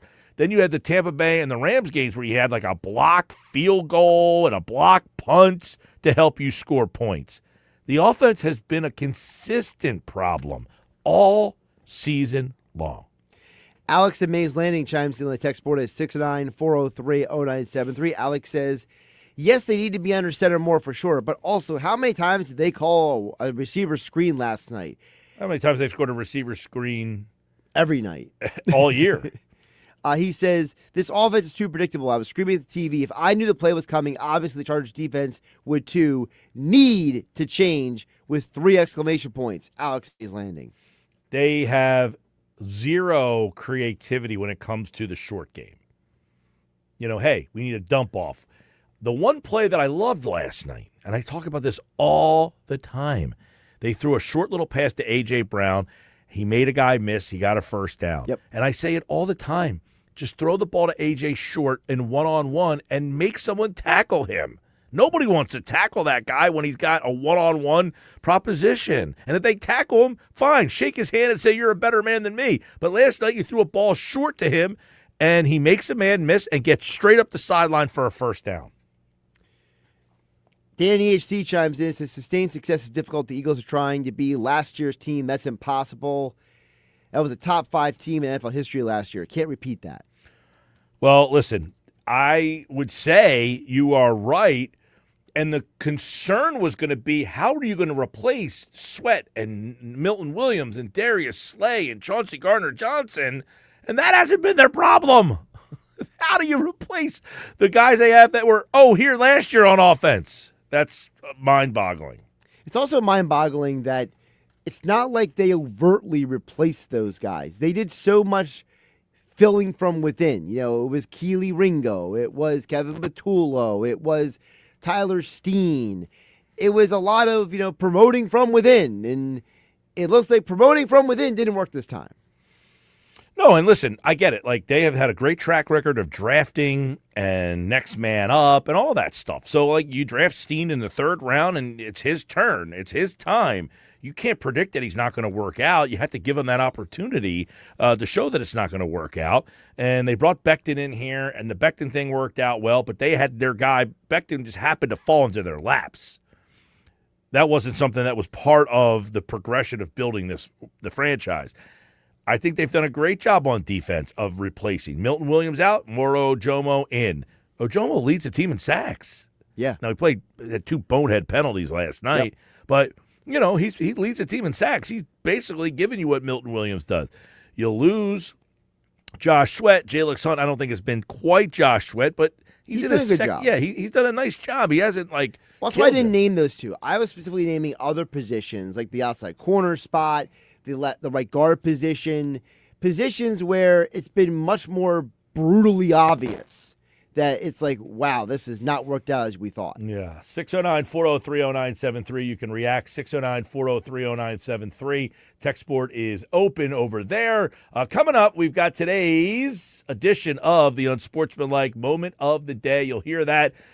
Ed Cohen will tell us what he thinks the Eagles' problem is. Wait till you hear what his take is. It's coming up next.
every complaint by A.J. Brown was probably correct based on the way the offense looked. But that's how they win. When they looked wrong, they were right. And now, when they're trying to look right, they go wrong. I am not blaming A.J. Brown. Where I'm going is actually blaming the head coach, who I have been very supportive of, in Nick Sirianni. When you try to make Jalen Hurts into something he is not, it's going to go wrong. Every time the offense looks bad, previously, is when they have actually won games. Evan Cohen, our Unsportsmanlike Moment of the Day, brought to you by Whitehorse RV Center. Find fall closeout savings on 2025 and select pre-owned RV. Shop now before they're gone. Whitehorse RV, your RV adventure starts here. Sounds a lot like what John McMullen said. They need to simplify things. They won when they didn't turn the ball over. They won when they were boring. That's what Evan Cohen said. They won when they were simple. But here's the thing. We're not saying being simple in terms of being predictable. They're different things. I think that's where we have to differentiate. There's one point of being simple, whereas you're predictable. There's another element being simple, which means getting back to fundamentals. Would you suggest they were predictable last season, that they basically were going to run the ball and you knew they were going to run the ball and you couldn't do anything to stop it? Yes and no, because I think part of the issue last year was also the run game was much more diversified. They weren't running Saquon on the same 2 or 3 plays all the time. Well, listen, it looks like the same 2 or 3 plays because the offensive line is not doing their job.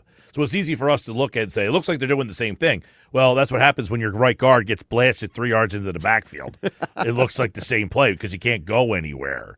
So I don't know if their run game is just that simplistic. They're not blocking. My intuition would say their offensive line has not done a very good job up front. To me, being boring is also running the ball, because running the ball in and of itself is a boring thing in today's pass-happy guys throwing for 400 or 500-yard games.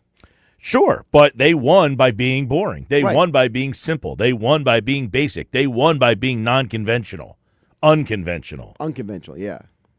But guess what? Sometimes you got to be unconventional, and that's how you get other people off their guard. Yeah, well, they tried to get out of their comfort zone last night. It backfired on them. Big time. Big time. They tried to get out of their comfort zone, say, you know what? Let's do a little bit more.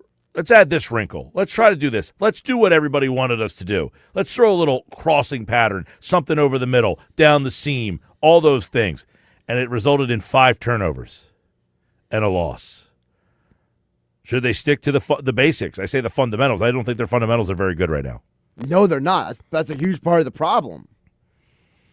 That is our Unsportsmanlike Moment of the Day. It is brought to you by Whitehorse RV. Your RV adventure starts here. Don't forget, Unsportsmanlike, tomorrow morning, 6 a.m., Evan, Michelle, and Canty right here on 97.3 ESPN. Welcome back, Kyle Schwarber. 5 years, $150 million. Kyle Schwarber has re-signed with the Philadelphia Phillies, and Rob Thomson has been extended. Rob Thomson gets his contract extended through the 2027 season. So Topper is back next year and the year after that. For all the Rob Thomson people out there, Topper is back. I know there's a lot of people out there who just love hearing that news. The Eagles collapse. Is it 2023 again? We'll ask Geoff Mosher from the Inside the Birds podcast next on the Sports Bash.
And Football at 4, powered by the Inside the Birds podcast. It's brought to you by Ocean Casino Resort, the Gallery Bar, Book, and Games. The place to be this football season. Ocean Casino. Go to the Gallery. Go to Ocean. Go for the win. For more information, visit oceanac.com. Mike Gill, Sports Bash Live, 97.3 ESPN. Football at 4 today. Geoff Mosher is in the house. We'll talk to him in just a couple of moments from now. You guys out there continue to hit up the text board, 609-403-0973,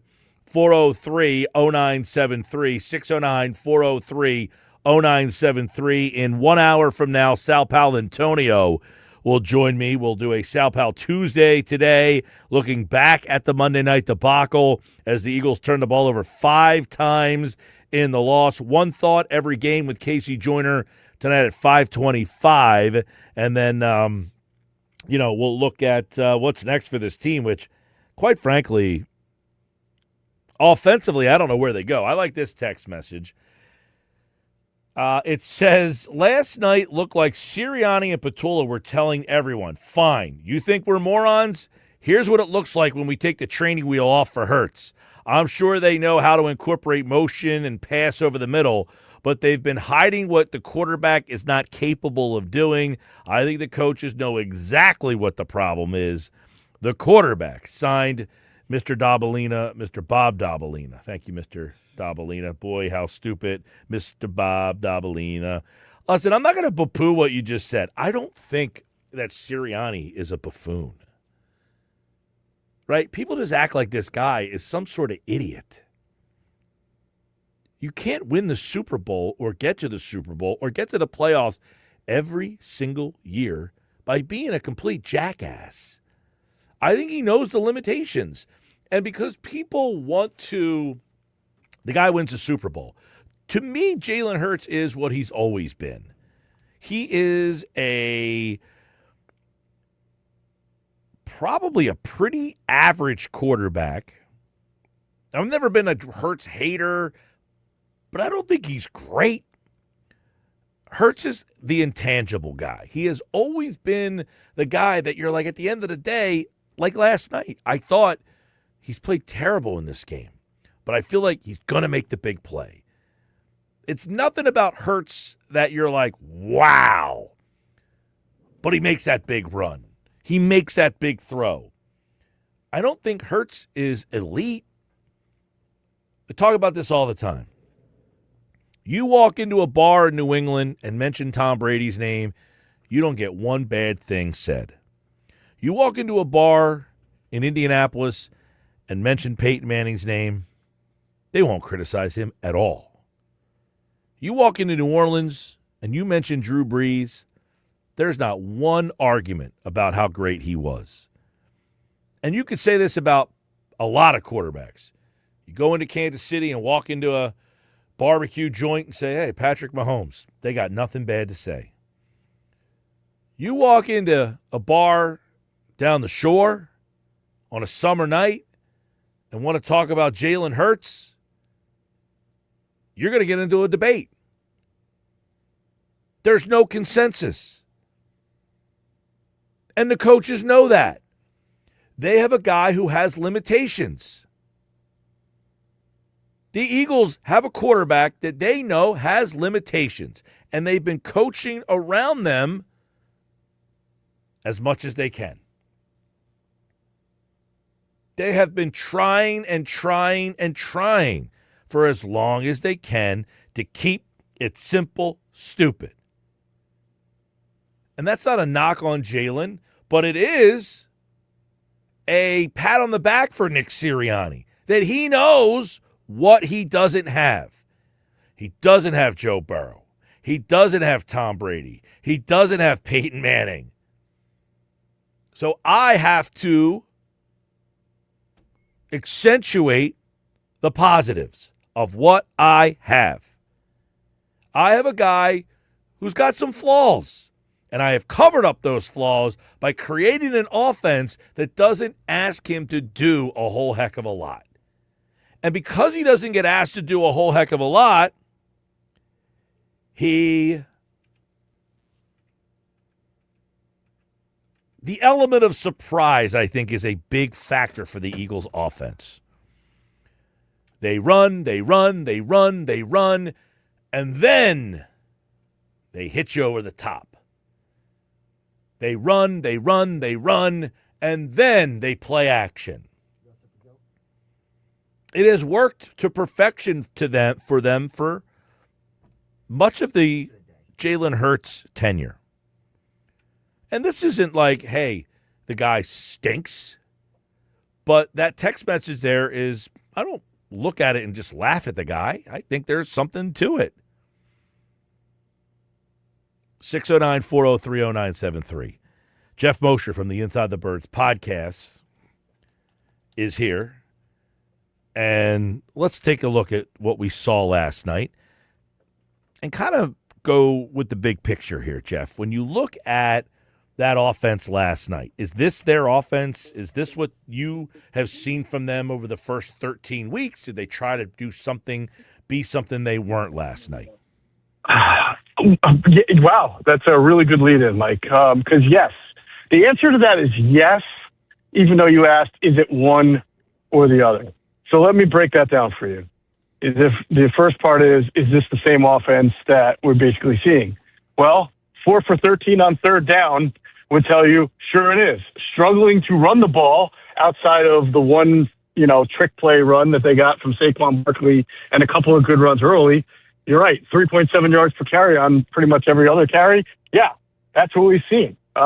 We haven't really seen a whole lot of turnovers throughout the year, but lately, yes.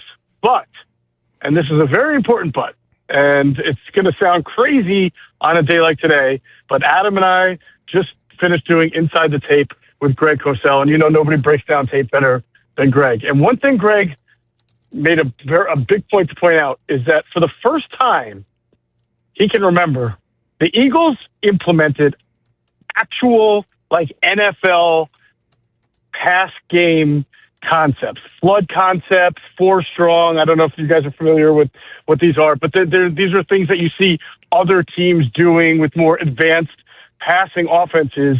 And if you can just take the 4 interceptions and sort of remind yourself that that's not really who Jalen Hurts is or what he does, and this was a freakishly bad game for him from that perspective. He made a ton of really good throws from spread empty formations and some of those passing concepts that they implemented for this game that they hadn't done before, that if you squint hard enough, you might see some development. If they can springboard off it, Mike, and build and grow on it, and obviously not turn the ball over 4 times a game, which nobody does that, then there might actually be a glimmer of hope on a day when it seems like there's none. Listen, I don't discount what you're saying either, because I thought, why he had 4 interceptions, he had 5 turnovers, he made some bad decisions, had some, but at the same time, the throw he makes to A.J. Brown, that's a perfect throw. I mean, he throws a dime. He lays it right in there. There's 3 Beautiful plays throw. that A.J. Brown admitted. I wish I could have them back. So there is, to me, this 4 interception game is getting lumped in that he had this awful, awful day. And I'm not sure that he was horrendously bad. It's just that it really wasn't what this team generally is, right? It's not who they generally are. The offense we saw last night is not generally what they are. And I guess the question is that a step in the right direction, or no, that's not who you really want to be? I think it could be, Mike. I mean, listen, you can't criticize the Eagles for the whole insanity thing of trying to do the same thing over and over and getting the same result, and then criticize them for trying to do something different, be more advanced, show a little more faith in the quarterback by adding these passing concepts that they really haven't done before, because you can't have it both ways. And I think that at this point, after 3 years of seeing the offense, the passing offense especially, regress, yes, they won a Super Bowl, but last year the passing offense regressed from the year before, and of course the year before that. It was time to try to do some things that the other team wasn't expecting, and that could help give your quarterback definable reads, patterns that maybe he wasn't initially comfortable with, but could get comfortable with and could uplift your offense. Because at this point, what do you got to lose? I think by going into last night's game, everybody was sick and tired, including the Eagles and the players, you've heard it, were just sick and tired of the offense that they had been running that had not been working. I agree with that, but they keep winning, right? They keep winning. And the difference last night was they turned the ball over. And I look back to a bunch of these games in this little stretch here, and you look back at, Detroit, Green Bay, they scored 10 points and they won. Why? They didn't turn the ball over. Detroit, they scored 16 points and they won. They didn't turn the ball over. Well, Dallas, you scored 21 and you lost. You turned the ball over. Chicago, 15 and you lost. You turned the ball over. And then last night, 19 and you lost. You turned the ball over 5 times. I don't know that the 10 and the 16 are sustainable, but the common theme is the turnovers, the turnovers, the turnovers. Yes, that's right. And so, look, this could be a learning lesson for the franchise, not only for now, but in the future. Can they add to their offense? Can they make it a little more complex? Can they diversify it and not turn the ball over? This whole thing started, right, from 2 years ago when he had a bunch of turnovers in the first 7 games, and then they went ground and pound and defense and limit how many throws you make. And it was fun when you won a Super Bowl and you had the number 1 defense, but you're not always going to have the number 1 defense. And you can't now even ask your defense to keep picking up the load, because even last night, as great as defense played, they were on the field too much. And they had to, they obviously couldn't stop the Chargers in the last drive in overtime. So the lesson might be learned is, can they use this lesson, right? They use what they did and grow from it and improve from it and be a better overall offense? Or does this mean that they are going to be more turnover prone, lose games, and then have to rethink everything, and that includes the quarterback, to be honest with you. Well, there's a lot. I think we got to this. The point is, I think it's fair that we got to this point where they felt like they needed to do this. I think that you were right to say when they beat the Lions and beat the Packers, scoring a total of 26 points, that was not sustainable. No, it's not. And what's not sustainable either, though, is the fact that they haven't been able to run the ball at all this season. And then last night, they had the big run on that variation of the tush-push play. They did run the ball pretty well, but you can see so many times they just have no confidence in their run game. 3rd down and 2, they throw the ball. You're down on the goal line, they're throwing the ball. I mean, they just don't have any confidence in the run game at all. Well, that's sort of the point of this, Mike, is that maybe to fix the run game, you have to fix the pass game first to help open the run game. At some point, you can't, right? The whole point is don't be stale. Don't just rely on everything you've done in the past, because everybody's game planning to take that out of you. I'm going to use the 49ers as an example. If you remember, for the first 5 or 6 weeks of the season, Christian McCaffrey and Saquon Barkley were like the same guy. They were both averaging 3.3 yards per carry. There was zilch of a run game for either team. Both teams like to run the ball. But the 49ers were able to say, okay, let's turn to our pass game. Let's, get Christian McCaffrey more involved in it, which they did. But then even with Mac Jones, they were able to get the ball to their receivers and then use their passing game. They got the pass game going, and now their run game is better. And maybe that's where the Eagles need to get. They need to get the pass game fixed, more diversified, give the defenses something more to think about, whether it's going under center, whether it's going spread empty. The Eagles did that 15 times, I believe, yesterday, which is probably the most they've done that this year.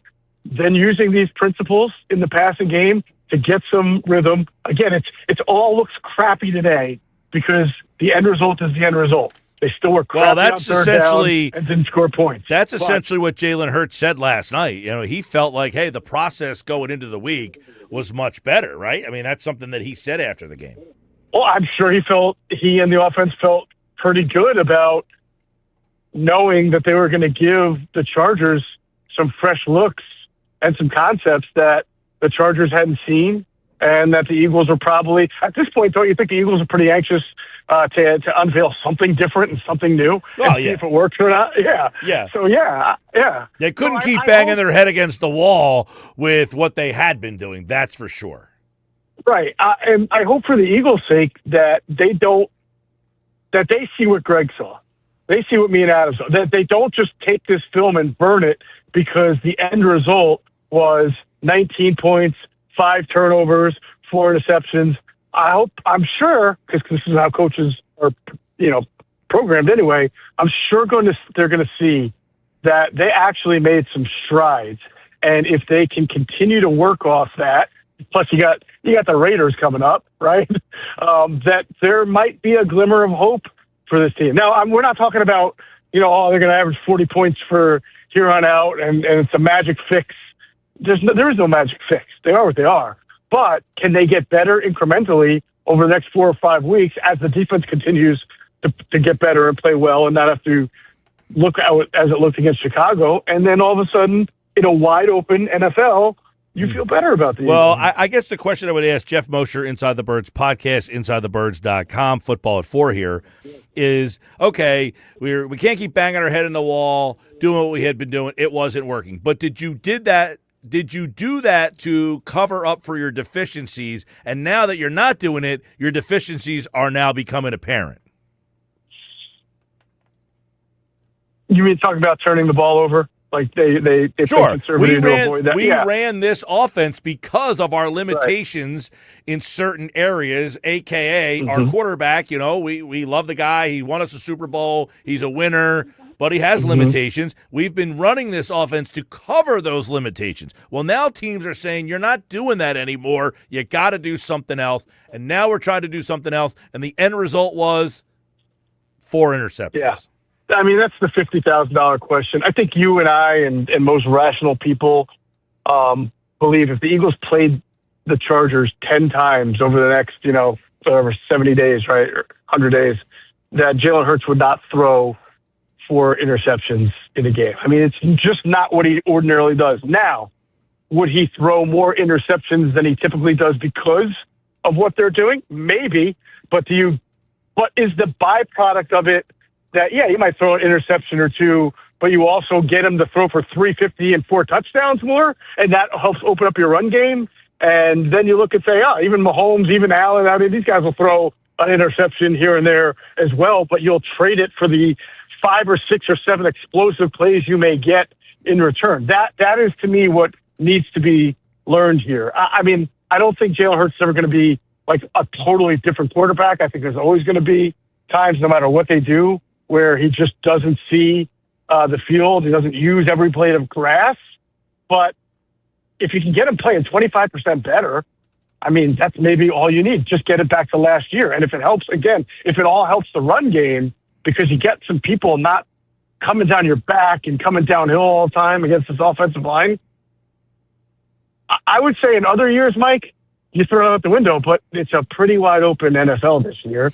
So it gives them a fighting chance. Yeah. I know it's a ton of ifs, Mike, but we could just also sit here for 20 minutes and talk about how bad the Eagles are. I mean, this is essentially then what you're saying. It almost feels like akin to changing the coordinator. Instead of changing the coordinator, you're just changing the philosophy.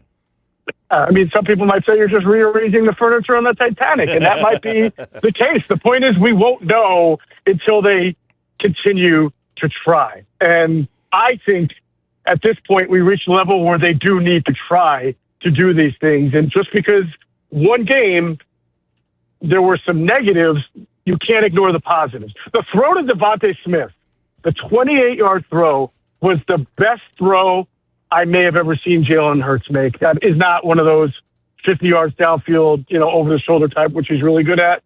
But that was an unbelievable throw and a great pass game concept that they just haven't used that much. Yeah. So, you can't ignore the positives. Hey, listen, there's a lot. Again, he makes that throw to A.J. Brown. It's a dime. It's on the money. It's right where it needs to be. This isn't like Jalen Hurts stinks and he can't make these throws. He shows you that he can make the throws. I guess the question is, can he be the guy that makes that throw all the time? I say all the time, hyperbole. But, that's what he's known for. Hey, I think the goal is try to make that throw 25% more than you've been making it and work from there. You're right. He's not going to turn into, Joe Burrow overnight. And I mean that as a pocket passer who wins pre-snap. I'm not trying to make too many comparisons because people get all up in arms about how Burrow's never won anything and what am I, an idiot? But my point, you know what I'm saying? I had the same conversation last night. In our text group, someone says, that's what a franchise quarterback is, Herbert. I said, last time I checked, he's 0-2 in the playoffs. He hasn't won a playoff game ever. Right. People get all wrapped up in that. I'm just saying, he's never, I don't think, ever going to be this guy who's going to carve you up no matter what defense you're playing, no matter who you're dropping, who you're playing. That's not his game, and that's okay. But if he's 25% better than what he's been this year and lately, that's a step in the right direction, especially if your defense is going to continue to play well. Well, the defense was excellent last night. There's not a whole heck of a lot to talk about with them. I thought, that they picked it up a notch without Jalen Carter. I thought Byron Young, man, I thought he had a great game. I thought Jordan Davis played maybe the best game that he's ever played. I mean, he was all over the place last night. Jalen Phillips had a good game. Everybody. I mean, their defense was excellent, but the offense, holy mackerel, that was tough to watch at times. It was tough to watch. The big thing is, okay, the lack of urgency to use your legs. I'm not saying Justin Herbert is like some world-class athlete. He's a good athlete. He can move, but he picks his spots, and he led them in rushing last night, and all of his runs killed you. Like every single one's for a first down. And Jalen seems like he is just unwilling to re-bring that back into his game. Yeah, it's not, the QB run is something now that they use once or twice. I felt like I couldn't tell. He tried one last night. I couldn't tell if it was an intentional fake QB draw and then he tried to pull the trigger, but it wasn't there, or if he just noticed that they were stunting in the middle and that there wouldn't be any lane to run. But that and just a few drifts out of the pocket. Yeah, he's really not running the way Herbert does. But you know what? They're backbreakers. They're backbreakers. Well, yes, they're backbreakers, but they're also handbreakers. And he's been Justin Herbert's missed way more games over the last 3 years than Jalen Hurts has. Well, you see the irony here? I was talking about this yesterday, Mosher. You play to a level because you've used your legs to get paid. And then once you get paid, you no longer play to the level that you played at when that got you paid. Yeah, because you want to get paid again. You want to be alive to get paid again. But I think it's coincidental, right? Because you get paid usually after 3 or 4 years. But also as a quarterback, by year 3 or 4, you want to continue and accelerate your growth as a passer. Almost all of Lamar Jackson, that's him to a T. He's a way, way more refined passer now. One of the best passers in the league after being predominantly a runner for 3 or 4 years. And I don't think the injuries or the hits have anything to do with it. I think just quarterbacks want to be known for throwing the ball more than running the ball. And yes, they don't want to take as many brutal hits. What do you make of it was as if like Troy Aikman was having a field day last night on all the misses for Jalen last night, right? Yeah, and they were there. I mean, they stick out when you're losing. There were mesh concepts. There were check downs that he did not make. And that's why I'm telling you, I'm not saying it was perfect last night. I'm just saying there were growth in the passing offense because we saw him make throws and we saw concepts that we haven't seen before. But again, he's not going to be a guy that you want dropping back 40 times just because you've now implemented these concepts and he's shown it. I mean, he's not going to be that guy ever, but you're just trying to get him to be 25% better and then work from there if you can. So do you leave last night more encouraged or more like this is a mess? I don't know, because I'm more encouraged that they tried something. I'm encouraged that he was able to really make some nice passes off of these concepts. But, when you're 4 of 13 on third down, some of that stuff, it's like 1 step forward, 2 steps backward. And I really wasn't impressed with their run game, which continues to really dog them. And, I'm afraid that we're going to watch them play against the Raiders and get a false sense of potentially security if they play really well against the Raiders, because it's just the Raiders. Yeah. So I don't know. I'm conflicted, but I stand firm in believing that the coaches did the right thing in trying to advance this offense, that there were glimmers of hope there. Fair enough. I would say we heard a couple of years ago, man, they're playing the Cardinals. They got to get right, and they gave up 38 points in that game. I mean, yeah, there's far more to gain. I'm sorry, there's far more to lose in looking bad against the Raiders than there is to gain in looking good. Yeah, exactly. And I'm telling you, I know everybody 2023, the parallels are unbelievable. Now, I get it. The defense on that team was the problem. This team, it's the offense that's the problem. But just the way these games have gone, it's like, oh, well, you played the Niners and they took your soul. When you lost that game to the Cowboys up 21-0, it almost feels like they took your soul in that game because the next week you got waxed again by the Bears, much like when the Cowboys beat you. And then you played that Monday night game in Seattle, and Hurts throws that interception to seal the game, just like last night. Well, then it was, well, you play the Cardinals, and it's like, this Raiders team is terrible. But so was that Cardinals team, and they came in here and whipped you. So we'll see. They did. They whipped you. They did. That Cardinals team wasn't good. This Raiders team might be the worst team in the NFL, and maybe by a lot. I mean, the Titans just won. The Titans just won in Cleveland, if I'm not mistaken. The Saints pulled off an upset this weekend as well. The Jets have won a few games now. This Raiders team seems to get worse by the week, and they are so banged up on the offensive line. I don't know that there's one thing that you can say is an area of strength. I mean, at least with the Browns, you could say they got Myles Garrett. With the Titans, you could say Jeffrey Simmons is playing at a high level. I don't know what you say about this Raiders team, Mike. It's bad. Yeah, they're bad. All right, Geoff Mosher and the Inside the Birds podcast. Good. Raiders, bad. We'll be back with more getting ready for that game and this season and how it all sets up. More football at 4 this week here on the Sports Bash Live on 97.3 ESPN. Thanks, Moshe. Yeah, take care. Get the Inside the Birds podcast on all podcasting platforms. And, of course, Football at 4 every day, brought to you by Ocean Casino Resort at the Gallery Bar Book and Games. This is does he make some good points there? Sure. Do we believe that this offense is ready to kind of turn the corner and grow? I don't know. Interesting take. Nuggets coming up. Sal Paolantonio. One thought every game, Casey Joyner. All here today. Sports Bash Live, 97.3 ESPN.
All right, 4:35, time for the Nuggets. Snicker and Charles back with today's edition of Nick's Nuggets. Don't forget, coming up, Sal Paolantonio at 5 o'clock. The Nuggets today are brought to you by Jenkins and Sons Plumbing and Heating for HVAC, plumbing, drain cleaning, 609-641-6262, jenkinsandsons.com. Let's get Nick Earnshaw's Nuggets in today.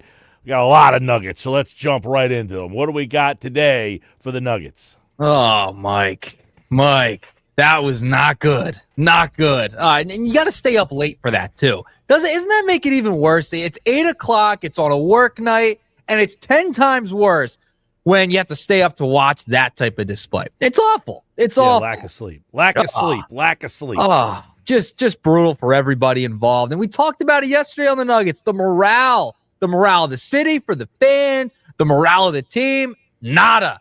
Go pop that stupid bunny. Get rid of it. I don't want to ever see the dumb bunny again, all right? Nugget number one. The Eagles are cooked. Done. Nada. They had 7 drives inside the Chargers' 36-yard line yesterday, and they couldn't put up 1 point? Are you kidding me? 7 of their drives yesterday, they couldn't put up 1 point inside the 36. That's awful. Bad football. Everybody was terrible yesterday. This is the first time since 2005 that the Philadelphia Eagles have gone 5 consecutive games without scoring 21 points at least. That's not a good number to be in. Now, it's 20 years ago that they did this. And I heard you at the top of the show talking about all these numbers. Jalen, awful yesterday. And you know me, I'm a big Jalen guy. Not good. Turning the ball over like that.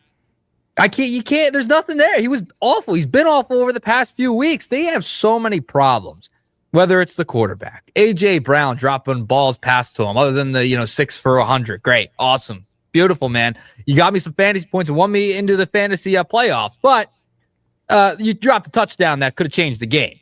And, I thought you talked about something earlier. I was talking about a buddy with today. The lack of mobility from Hurts, the lack of the run threat on opposing defenses has really hurt this team. The fact they're not running more RPOs, the offensive line isn't as good. They're not getting as much push. I mean, it's just the perfect storm of just bad. That's what it is right now. The perfect storm of bad coaching, bad quarterback play, bad offensive line play, can't get any push, can't run the football, guys dropping passes. I mean, it's just the perfect storm. I mean, this is a once-in-a-lifetime storm. You go out there and you get those big tsunamis or something. I mean, you got to, like, what was it, Point Break, right? When he's ends the movie, that's a once-in-a-lifetime storm there. This is what's happening to the Philadelphia Eagles offense right now. Hey, it's a mismatch of errors and it all. I don't know if you heard Mosher for Football at 4, but he had some interesting takes, and he thought that the offense looked a lot different last night, and he looks at it as a positive of them incorporating things, realizing what they have been doing hasn't been working, and that was last night them trying something different instead of banging their head against the wall and trying to do the same thing. Yeah, I hear where he's coming from. I'm glad he took a positive spin on it because I think he's right in the sense they were trying some different things last night, and they didn't execute. They didn't execute those different things, right? Well, that's what you're saying, but maybe that's the first game of them implementing some new things, and look, hey, we're putting in some new things. It didn't work out, but his point was they tried something new. They didn't go back and say, no, this is what we do. This is who we are. This is what we're going to do. They said, no, we're going to try something different. Now they turn the ball over 4 times. Yeah. And then the crowd of people who say, see, you ask them to pass or do this, they'll end up turning the ball over. I don't know what the happy medium is, but there were plays to be made last night that were not made. The receiver, A.J. Brown, had 3 plays that he admitted that I would like to have back. The one is a touchdown pass, and it should be a touchdown pass every time. I mean, he's wide. I don't say he's wide open. Good coverage, but the pass is right where it needs to be. I know. AJ has to catch that ball. He has to. If he's going to complain, if he's going to go on Twitch and do all these things and then finally start getting some receptions and having some big games. What is he, 3 straight at 100 yards now in a row? So receiving, you got to catch a football. You just got to catch it, man. And that was, and Hurts was having a bad night last night, right? But then he drops in a dime into the back of the end zone for you, and you can't come up with it when you're supposed to have these great hands. You're supposed to be bodying guys, beating up on corners, and you can't catch that football. I mean, that's one of the big differences in the game last night. The way the game was going, it was a drunk game. I understand that. They would turn the ball over, Chargers would give it right back. Like, it was just one of those type of games where it was all over the place. Both offenses looked bad. Both defenses played really well. In that situation, you are going to go back to a Super Bowl. You need to make those type of plays in the big moments, and A.J. Brown did not. And Jalen's not having a great game. You got to help out your quarterback in that sense, and A.J. did not do that. So that's a massive moment in the game that pretty much changed everything and was a part of the outcome. Big time. I mean, ultimately, there were plays again to be made that they were unable to make that cost them a game last night. And we talked about it before. If they don't turn the ball over, they win that game. In every game that they've lost, they've turned. Now, that's what bad teams do. They turn the ball over. So is this just who they've become? They're a team that went from never turning the ball over. This is the opposite of last year, where the first 4 games of the season, they turned the ball over. And then after that bye, they cleaned that up. They went on to win the Super Bowl. Now, the first 8 games or whatever, they only turned the ball over 8 times. And now the last 3 weeks, they've turned the ball over 9 times in 3 weeks. Yeah, not going to win. Not going to win. And we know Scott Grayson every week. He tells us they can't turn the ball over. It's one of the keys, right? And he talks about it in Grayson's grades as well. So that was a bad loss last night. And you put out the poll question today about the division. I still think they'll find a way to win the division, but I'm not confident. I think they're at least a first-round exit right now. And we're seeing a seismic collapse. I have no hope with this team. I might even pick the Raiders next week. 11.5? Are you kidding me? Well, listen, I tough last week against Denver. Are you kidding me? This game is akin to the Cardinal game a couple of years ago when you felt like, it's the Cardinals. They'll figure it out. And they didn't figure it out. That's what happens. Their defense in 2023 was so bad they couldn't figure it out. This offense right now is so bad. Now, the question is, was that them last night saying, look, we're trying to figure it out. Instead of firing the coordinator like we did in 2023, we're just going to tweak the scheme and the philosophy a little bit kind of on the fly here. Yeah, I mean, you saw that, but like I mentioned at the top, right? 7 drives inside the Chargers' 36-yard line, but they're turning the football over. If you don't turn the football over, they probably win that game by double digits, right? Well, they got so many opportunities driving down the field, could not finish drives. Sirianni mentioned it post-game as well. I think one of their biggest issues right now, too, is they do not trust their run game. They do not believe that they can run the football. And there are so many times last year on the goal line, on first down last night, on first and goal, they run up the middle, they don't get it, and then they go right away from it, and then they try to throw the football. And it's like last year on a first down and 2, they would run the ball, and if they don't get it, they tush. Kelsey said it last night, too. Last year, in that situation, they would tush-push it. If they didn't get it, they tush-push again. And that tush-push is gone. When's the last time we saw them try it?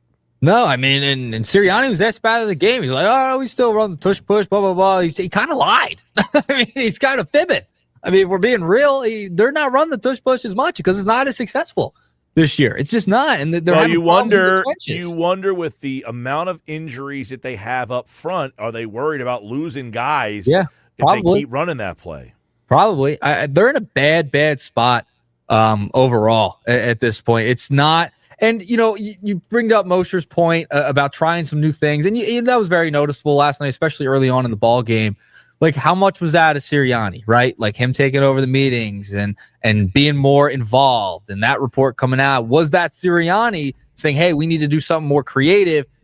And it kind of worked until they started turning the ball over when you get down near the red zone, Well, it's something that we played the bite earlier from Jalen Hurts. He said that Sirianni did help give the offense more structure. Here's what Jalen Hurts said about Sirianni's role. I mean, we had a lot of opportunity out there. Nick stepped in, and I think he played a very good role this week, provided some structure and kind of organized some things for us. Obviously, we still have ways and room for improvement. So he said that Nick did step in, added structure, and maybe that was their way of saying, hey, look, we've got to add a couple more layers to this offense. Now, is it going to look great right out of the rip? Not necessarily, but I don't know. I'm just wondering if you're looking for a light at the end of the tunnel. I know. I'm just wondering why it took so long.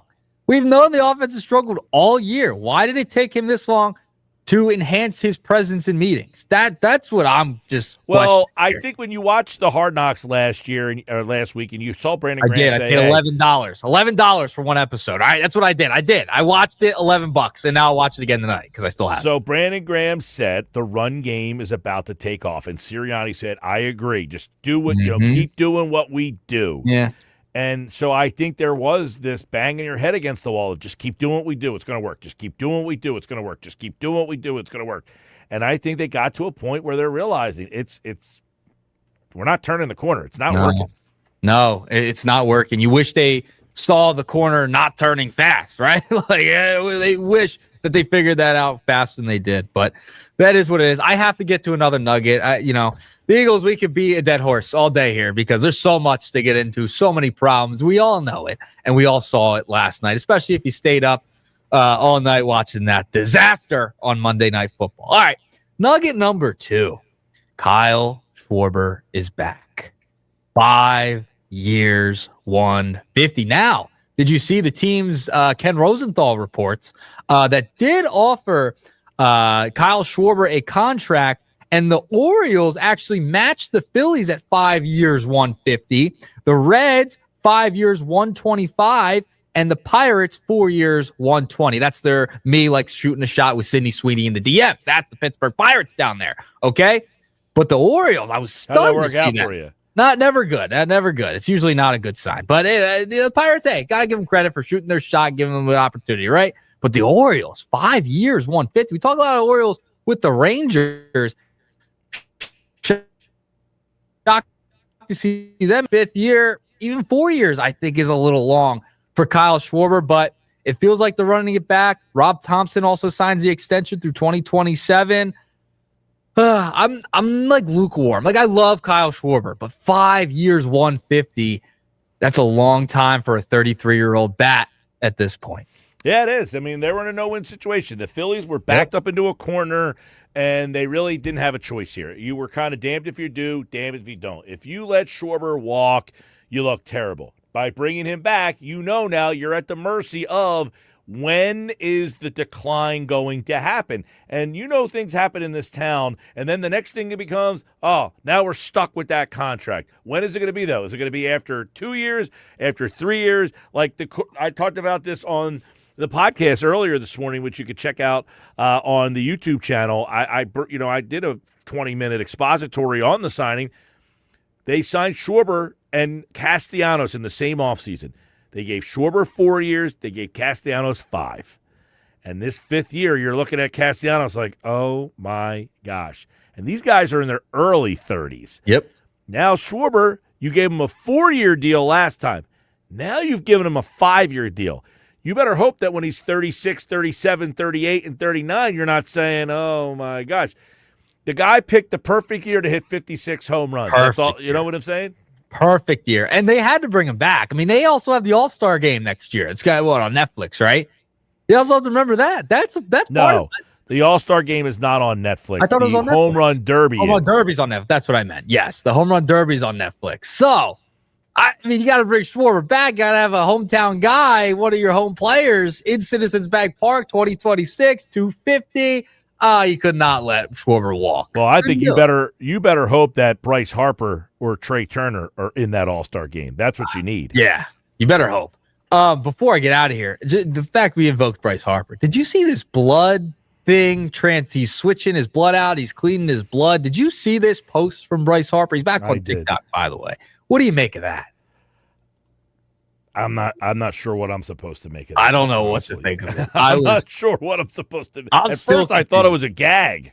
It's not. It's real. That thing is real. Yeah. I don't know what to make of it. He's cleaning himself out, I guess. I don't know. Trying to help himself stay longer in the bigs. But yeah, I don't love the deal for Schwarber. 5 years is just so long at his age. He might give you 1 to 2 years. Now, if you get a World Series out of it, great. Awesome. Same thing with the other long-term contract with Turner and all. You get a World Series out of it, great. It all worked out. That was the point.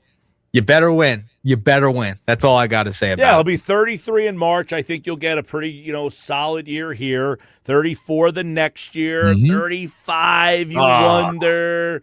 Then 36 and 37, 30. Those couple of years, you're wondering, am I going to get? You're hoping, he doesn't turn into Matt Stairs where he just comes off the bench and swings the bat. That he can still play and be, a guy who plays every single day.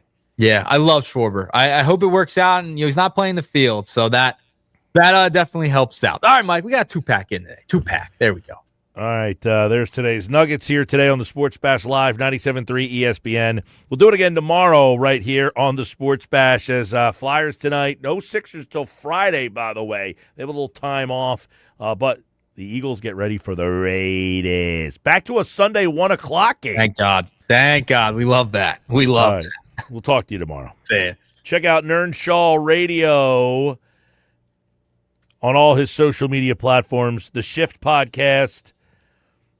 And, of course, he is the producer of The Locker Room, Saturdays on 97.3 ESPN. Kyle Schwarber, 5 years, $150. And Rob Thomson gets an extension. He is signed through 2027 now. When we come back, Sal Paolantonio joins us right here on the Sports Bash Live on 97.3 ESPN. We'll get Sal Pal's reaction. Where does he think this team is headed? Where does he see this Eagles season going from here? Find out next when Sal Paolantonio joins me on the Sports Bash Live on 97.3 ESPN, the 97.3 ESPN free mobile app, live video on the X platform and on YouTube at Mike Gill Show.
First and 10 at the 18.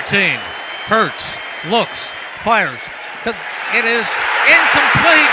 Was it intercepted? Game's over. Let's see. It's intercepted. It's intercepted by Tony Jefferson, and the game's over. Oh, my goodness. As heard on 97.3 ESPN, Merrill Reese, Mike Quick on the call as Jalen Hurts' final throw of the game is intercepted. And the Chargers beat the Eagles last night. It is the Eagles' third consecutive loss. And this one's a gut punch. 5 turnovers in the game from Jalen Hurts. And the Eagles fall to 8-5. Now what? What did we see last night? What are some of the disturbing trends in that game? I got one man to answer those questions. Sal Paolantonio, ESPN. He joins me right now on the Sports Bash Live on 97.3 ESPN. Sal Pal, that was some game last night. They kept us up late. They gave us overtime. 5 turnovers, too much to overcome in that loss. Big picture thoughts when you watch that game last night on where this team is. Well, you could hear it in Mike Quick's voice right when he said game's over. You know, Mike Quick is a good, in my opinion, bellwether for where the team is because he doesn't sugarcoat stuff. I think the radio broadcast of the Eagles, which you guys carry live, is one of the best radio broadcasts of any sport in the country. And with Merrill Reese and Mike Quick because they give it to you straight.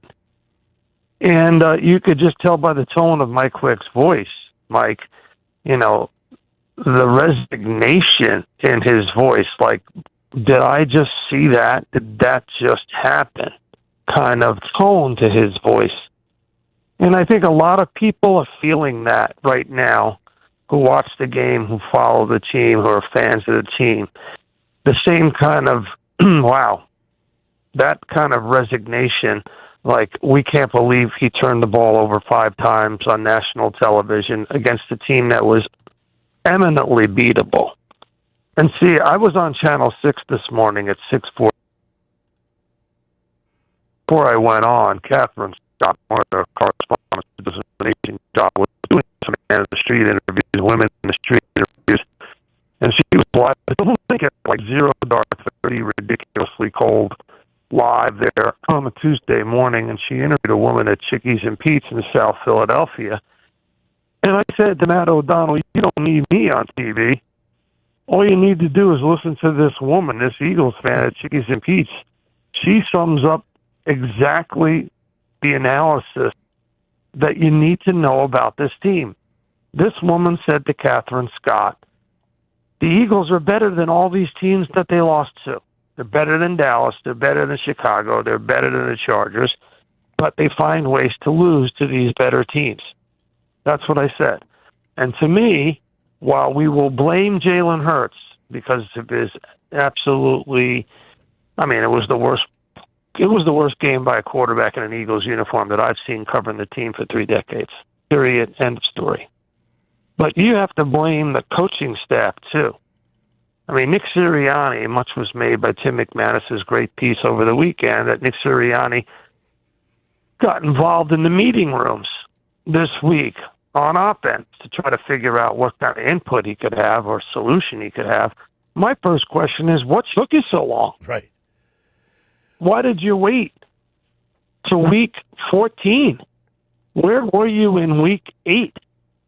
When the evidence was overwhelming that this was going to be a problem that would carry through the season. That's one. And then my second question was, what good did it do? You spent the week in the meeting rooms, and Jalen Hurts had the worst game of his career. Well, he did not play well. He made a lot of he had a tough night at the office. It wasn't all on him, though. He made a couple throws. AJ, drop here, drop there. I mean, those are the frustrating parts about it, Sal. He didn't play well. There's no sugarcoating that. But he didn't get much help either, right? I mean, is that fair to say? Very fair to say. Not only did you have some, AJ Brown, those were contested throws. The one that was high over the middle was not a perfect throw, and he had a defensive back bearing down on his neck. Definitely. The other one was clearly pass interference by the Chargers DB, holding his right arm. He only had one arm to catch the ball. So I don't necessarily say, the Devontae Smith drop was the big one, because they could have run the clock down at 2 minutes if he doesn't catch the ball. Yeah. He catches the ball. But, come on. We're nitpicking on certain things. I mean, the overall big picture is, if the quarterback plays like that, they cannot win the game, Mike. Oh, listen. If the coaching staff plays like that, or coaches like that, it doesn't matter. You're going to have drops in a game. You're going to have penalties like the one on Mailata. You're going to have penalties like the one on Jurgens that nullified that big run by Jalen Hurts. You're going to have those. Mm-hmm. And here's what the funny thing is, Mike. All of the mistakes that they made last night, the Chargers are so bad. God, that stadium is so bad. I mean, I said to my wife, Lynn, last night, because she was watching the game, I said, there's more Eagles fans in L.A. than there are Chargers fans. You understand that? Just displaced Philadelphians in Los Angeles County outnumber Chargers fans in Los Angeles County. I can guarantee you that if you took a poll, that would be the answer of the poll. Oh, the way Eagles fans overtake that stadium and remember the Super Bowl year, like Garrett Blunt's big game, and they played in that soccer stadium. Yeah. Oh my God, Mike! Do you remember how many Eagles fans? And I just did an interview for NFL Films on the Philly special. There's a 30 for 30. I want everybody to know about it. Coming out on February 6th, that NFL Films and ESPN are doing together. Doug Peterson, Jason Kelsey, Nick Foles, and all the guys involved, and myself are all interviewed in this 30 for 30 film, and I'm really looking forward to when it comes out on February 6th, right before the Super Bowl. And I said to the interviewer over and over again, Eagles fans and Philly fans are the best in the world. They show up, and they pay their money, win or lose, and last night was a great indication of that. And, Sal, there were times last night. I want to go back to the play, Michael, the 1st and 10 in overtime. So, what an indication of just how great the team can be. Yeah. They're under duress. They're on the road. It's overtime. And they're driving down the field. They have the talent to just... This is the number 2 passing defense in the NFL, the Chargers, number 2. But they're still driving down the field. Jalen Hurts is throwing dimes. Troy Aikman's praising him all the time. It is 1st and 10. You just played the clip. This is the illustration. They're so good, and yet they can be so bad because Jalen Hurts makes a bad decision. On that throw, he's trying to thread the needle between 2 Chargers defensive backs to get Johan Dotson at the 2-yard line. Why? It's 1st and 10.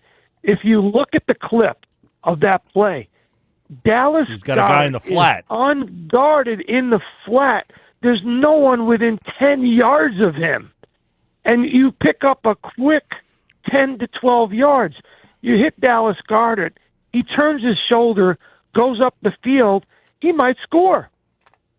Well, and you saw Aikman all night last night. I mean, he pointed out how many misses. I mean, it felt like it was every other pass was, man, he's missing this guy. Particularly bad because that ended the game. Well, yeah, listen. So and you played that clip. I'm like, this is like the perfect clip for Mike to play because, again, totally indicative of just how good they are and totally indicative of how if the quarterback makes a bad decision like that, they are a disaster. So you can nitpick about A.J. Brown and penalties and Jake Elliott missing another field goal, and he's a big problem, obviously. I don't see how they keep him next year.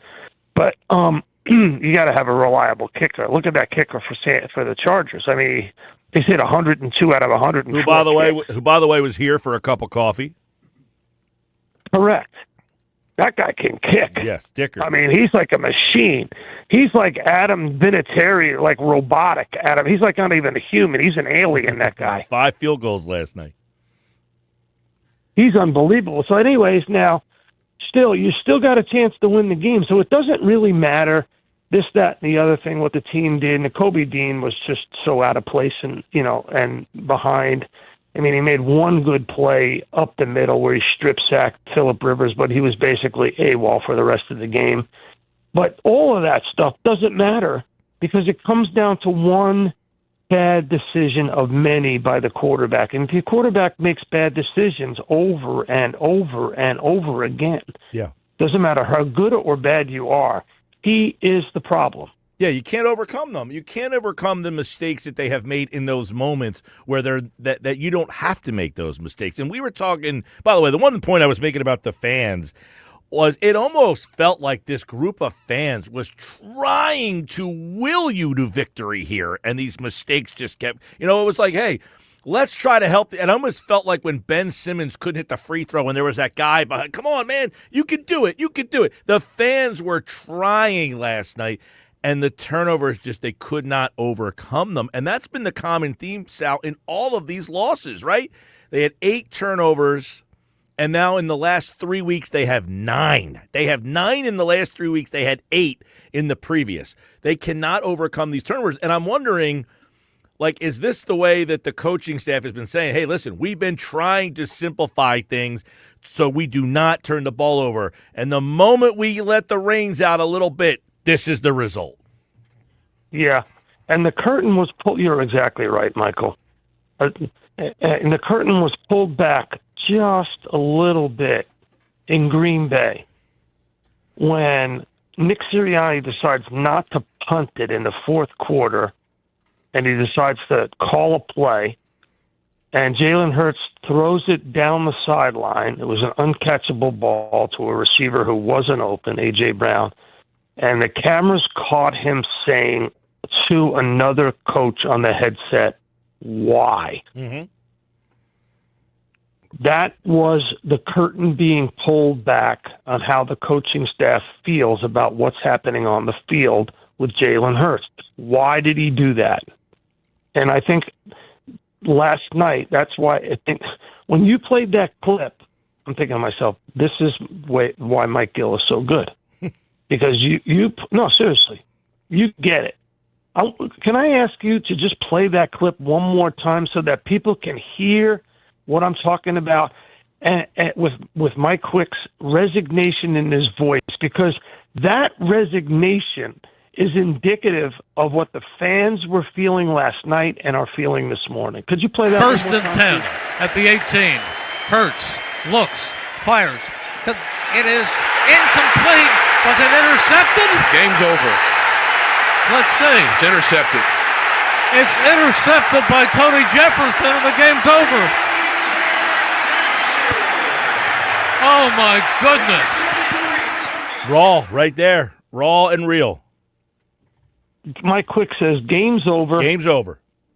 Intercepted. He says 3 words, and that's what you're talking about, Mike, is that it's like Merrill and Mike. It's like the fans at home, the fans in the stadium. Everybody was trying to give them positive mojo, but Hurts pulled the rug out of it at the end, and there's a sense of resignation about it. Now, still, hey, when the Raiders show up on Sunday, they're gonna hear about it. People are gonna be.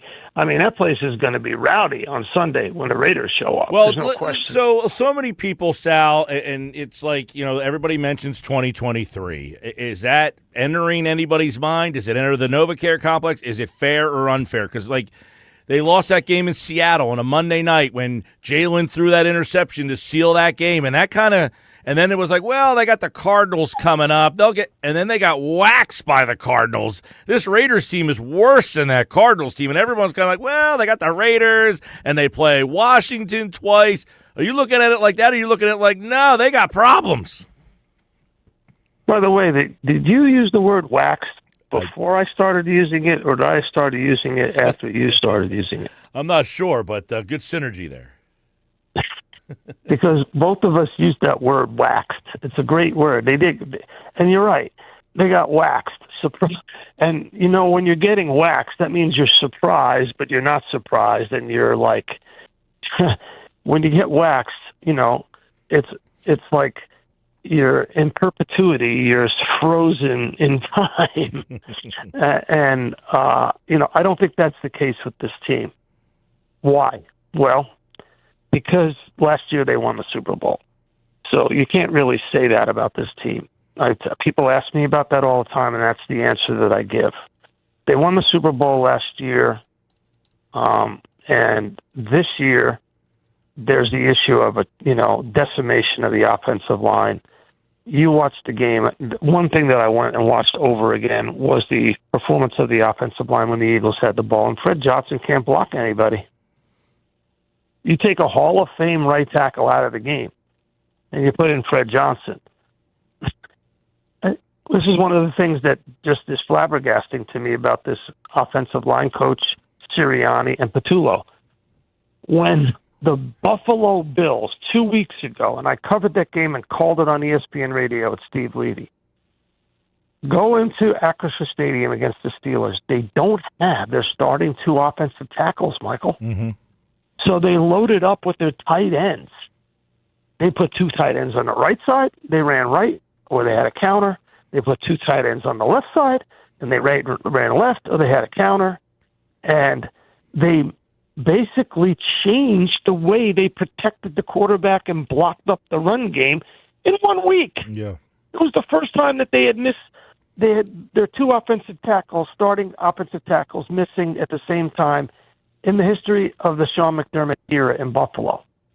And in 1 week, they changed the offense with 2 tight ends lined up for max protect, max block of the run game. Yeah. And it worked. And they rolled over the Steelers, a Steelers team that rolled over the Ravens the following week. So it can be done. Don't leave Fred Johnson by himself out there to get bull rushed and embarrassed over and over again. That's one of the problems that Jalen Hurts had last night. Well, he had virtually no time to throw the ball most of the time. That and the his lack of running. I mean, you look at Herbert, 10 carries, 66 yards, and every one of them seems to be on third down when you need it the most. And that's where Hurts, has really just decided that part of my game, I am over with that. That is a big moment in these games where he is not giving them those third downs, and they struggle to get first downs. You wonder if that could be, re-implemented or why he's not doing that. Yep, and I'm going to go back to that for a second. But this is another thing where the coaching staff failed last night. Justin Herbert is the second leading rusher on the Chargers this year. He does this all the time. He's a sneaky good scrambler up the middle. Everybody in the league knows that. But the Eagles were unprepared for that last night. Why?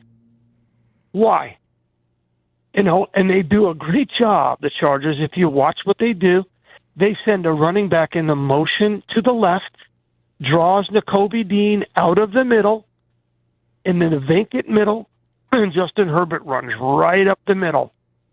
And the Eagles were not prepared for that. Yeah. Why? And then on the other side of the ball, talking about the Eagles on offense, everybody in the league knows that the Chargers have the second best pass defense in the league. They don't give up yardage or points in their pass game. They didn't last night because they play a 2-deep zone safety shell with tandem coverage. That leaves them open to running the football against them. That's why Barkley performed so well last night. Barkley didn't have an epiphany. The offensive line didn't automatically get better. It's because there was a light box. And when you have a light box, the quarterback should check to run. Mm-hmm. But they threw the ball 40 times, the Eagles, last night, and only ran it 25. If they ran it 40 times and threw it 25, you and I would not be having this conversation this morning.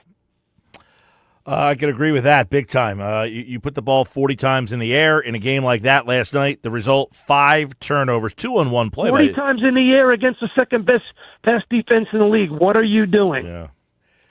Did you ever see 2 turnovers by one player in the same play? I'm not that old, Michael.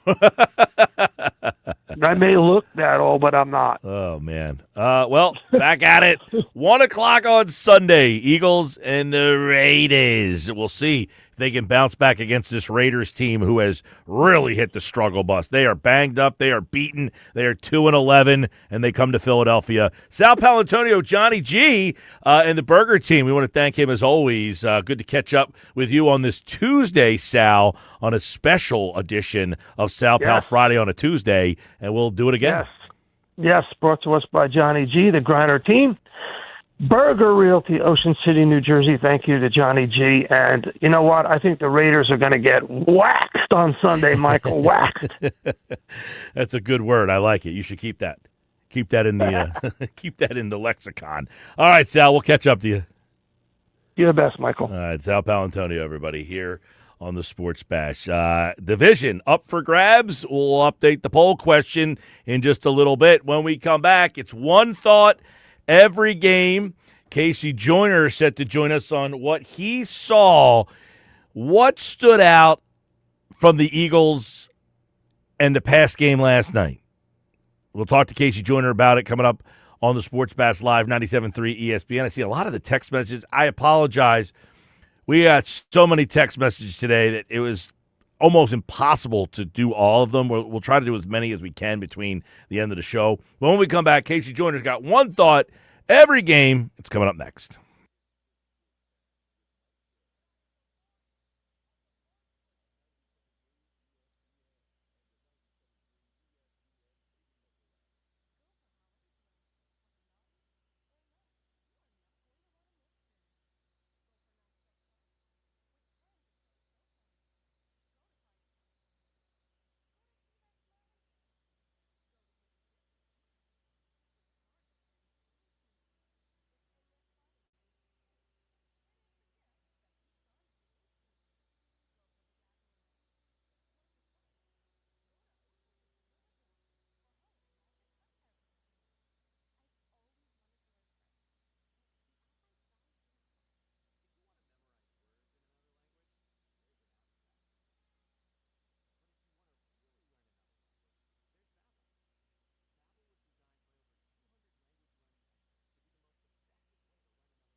5:29. Don't forget, Saturday, Army-Navy's on 97.3 ESPN. Coverage at 3 o'clock right here. Bowl season begins on Saturday night. We'll have a bunch of bowl games this year for you here on 97.3 ESPN. Rock 104.1, your home for football. College football bowl season. Bowl season might be more interesting than the rest of the Eagles season with what we saw last night. Casey Joyner from The Athletic is back for One Thought Every Game. We'll get his thoughts on what happened last night. And Casey, I want to get your first thought on the Eagles' offense. Is this offense last night similar to what we've seen them try all year, or did they try to do something different last night and it didn't go well for them? I think they tried to do something different last night because Jesse Minter is one of the most creative defensive coaches in all of football, not just NFL, all of football. He should be a head coach very soon, and he did a lot of very interesting things. The thing is, the Eagles, what concerned me most about the Eagles last night in their passing game, what they were doing, I think they were passing a bit too much, A, because the Chargers are a team you can run the ball against, but B, I didn't like the way that Hurts was playing against certain types of fronts, certain types of coverages. It looks like that the Chargers had an idea that we know how to play this guy when we do certain things, and that's part of why he had all the picks. So 41 passes, you're right. I mean, they only ran the ball about 20 times last night. I think a lot of people would think, hey, if they just flipped that number and ran more and passed less, they wouldn't have turned the ball over. When those turnovers, when you're watching him on those turnovers, is him out of his comfort zone? I know some of the ones off A.J. Brown's hands, but did you look at him kind of out of his comfort zone last night, Jalen Hurts? What I saw was there's a type of coverage called spot drop coverage. It's where the defenders will drop to different landmarks. It's the original type of zone defense, dates back probably to at least the 50s, maybe even earlier. And you just go, okay, we're going to go to, I'll drop to this drop, I'll drop to a hook zone, this, that, and the other. And it was great back in the day, but teams don't run it as often today because they do what's called match coverage, which is where you can convert zone to man. The point is, though, you do spot drop coverage when you think, okay, we think we can read a quarterback. He's going to telegraph where it's going. Because if a quarterback doesn't telegraph where it's going and the offensive players know where to go and can read the spot drop well, which is designed in every play, okay, you're going to be able to get to completions. They were reading him. They were sitting back in spot drops and jumping routes like they knew, all right, he's going to throw here, he's going to throw here. It happened on the interception near the end of the game. Happened earlier. There was one where a defensive lineman dropped back into coverage and you wouldn't expect to see him there. But in the other ones, it's just spot drops and they're reading him. It's like, okay, if you can do that to Hurts and say we could just spot drop coverage and you're going to telegraph where you're going, boy, the Eagles better not throw the ball 40. The Eagles better not throw the ball 20 times because you're going to get a lot more picks if that's the case. So, I mean, you look at what they tried to do last night. They're throwing the ball a little bit more over the field, over the middle. I wonder if the Eagles' offensive, they succumbed a little bit to by the pressure of, hey, you got to do more, you got to do more. And that's them saying, see, we tried, and this is the result. Do they have to go back to basics? I think they do. But when they ran the ball, like the touchdown by Barkley, that was a thing of beauty. And the Chargers had overloaded to the right side, and then they did that. They were faking like they were going to do the tush push, and then went to the left. And they had a numbers advantage. They had everything. It was a great play, and they had a number of other plays where they got the Chargers into a bad spot on defense. And I kept thinking, why aren't you guys running the ball more? I mean, the Chargers came into that game in the previous 4 weeks. They had allowed negative fantasy points on vertical passes over a 4-game stretch. That's how good they were. And the Eagles didn't do very well last night in vertical passes. Like, why are you guys testing this strength? So, yeah, I do think they probably said, you know what? We need to shut these people up. We're going to throw the ball. They were close enough to get a win out of it, and maybe it's good that they got the loss because if they would have got the one, they'd keep doing this. And it's like, you guys have a we don't turn the ball over formula. You need to get back to that. And if you keep doing this and the spot drops are a problem, you're going to have trouble. You're going to lose more games like this. Yeah, I mean, their offense is. When you watch this offense, are you thinking, what are they doing? What do they want to be? What are they trying here?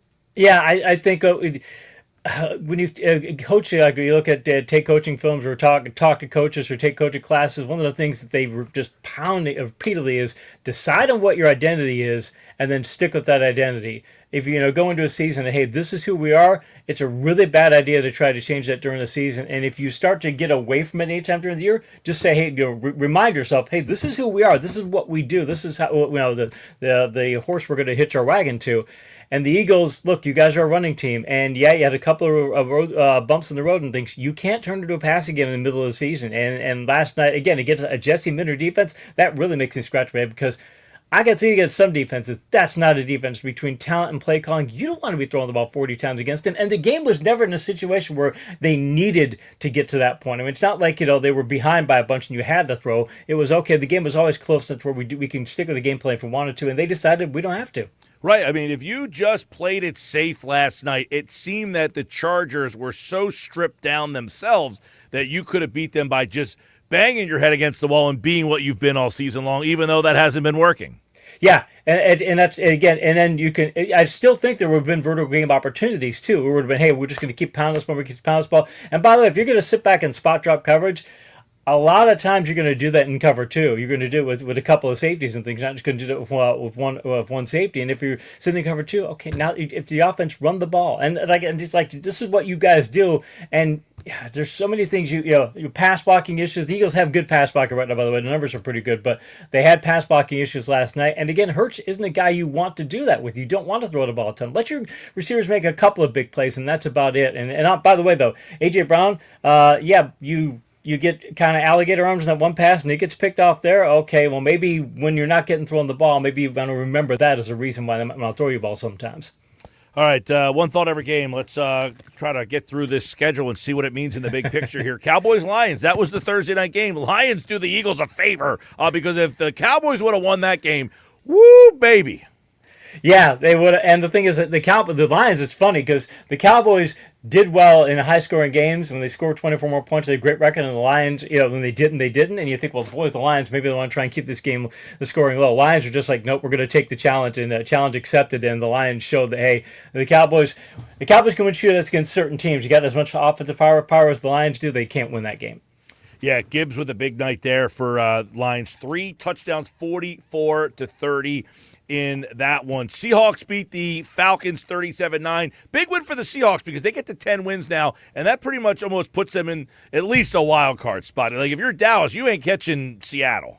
No, and Seattle's got a fantastic defense. The Falcons, Bijan, just one of the greatest players of our generation, and look where he's stuck at. But, the Seahawks, they can run the ball. They can pass the ball. Darnold will make mistakes, but they've got a defense that can offset that with their own plays. And again, they might have the best defense in the league and they have a really good offense. Seattle is a legit Super Bowl contender. I would not be surprised to see them make Super Bowl. Woo! All right. One thought every game. Bills, great game. Was listening to this on the radio. 39-34. Josh Allen, 4 touchdowns. Put a nail in the Bengals.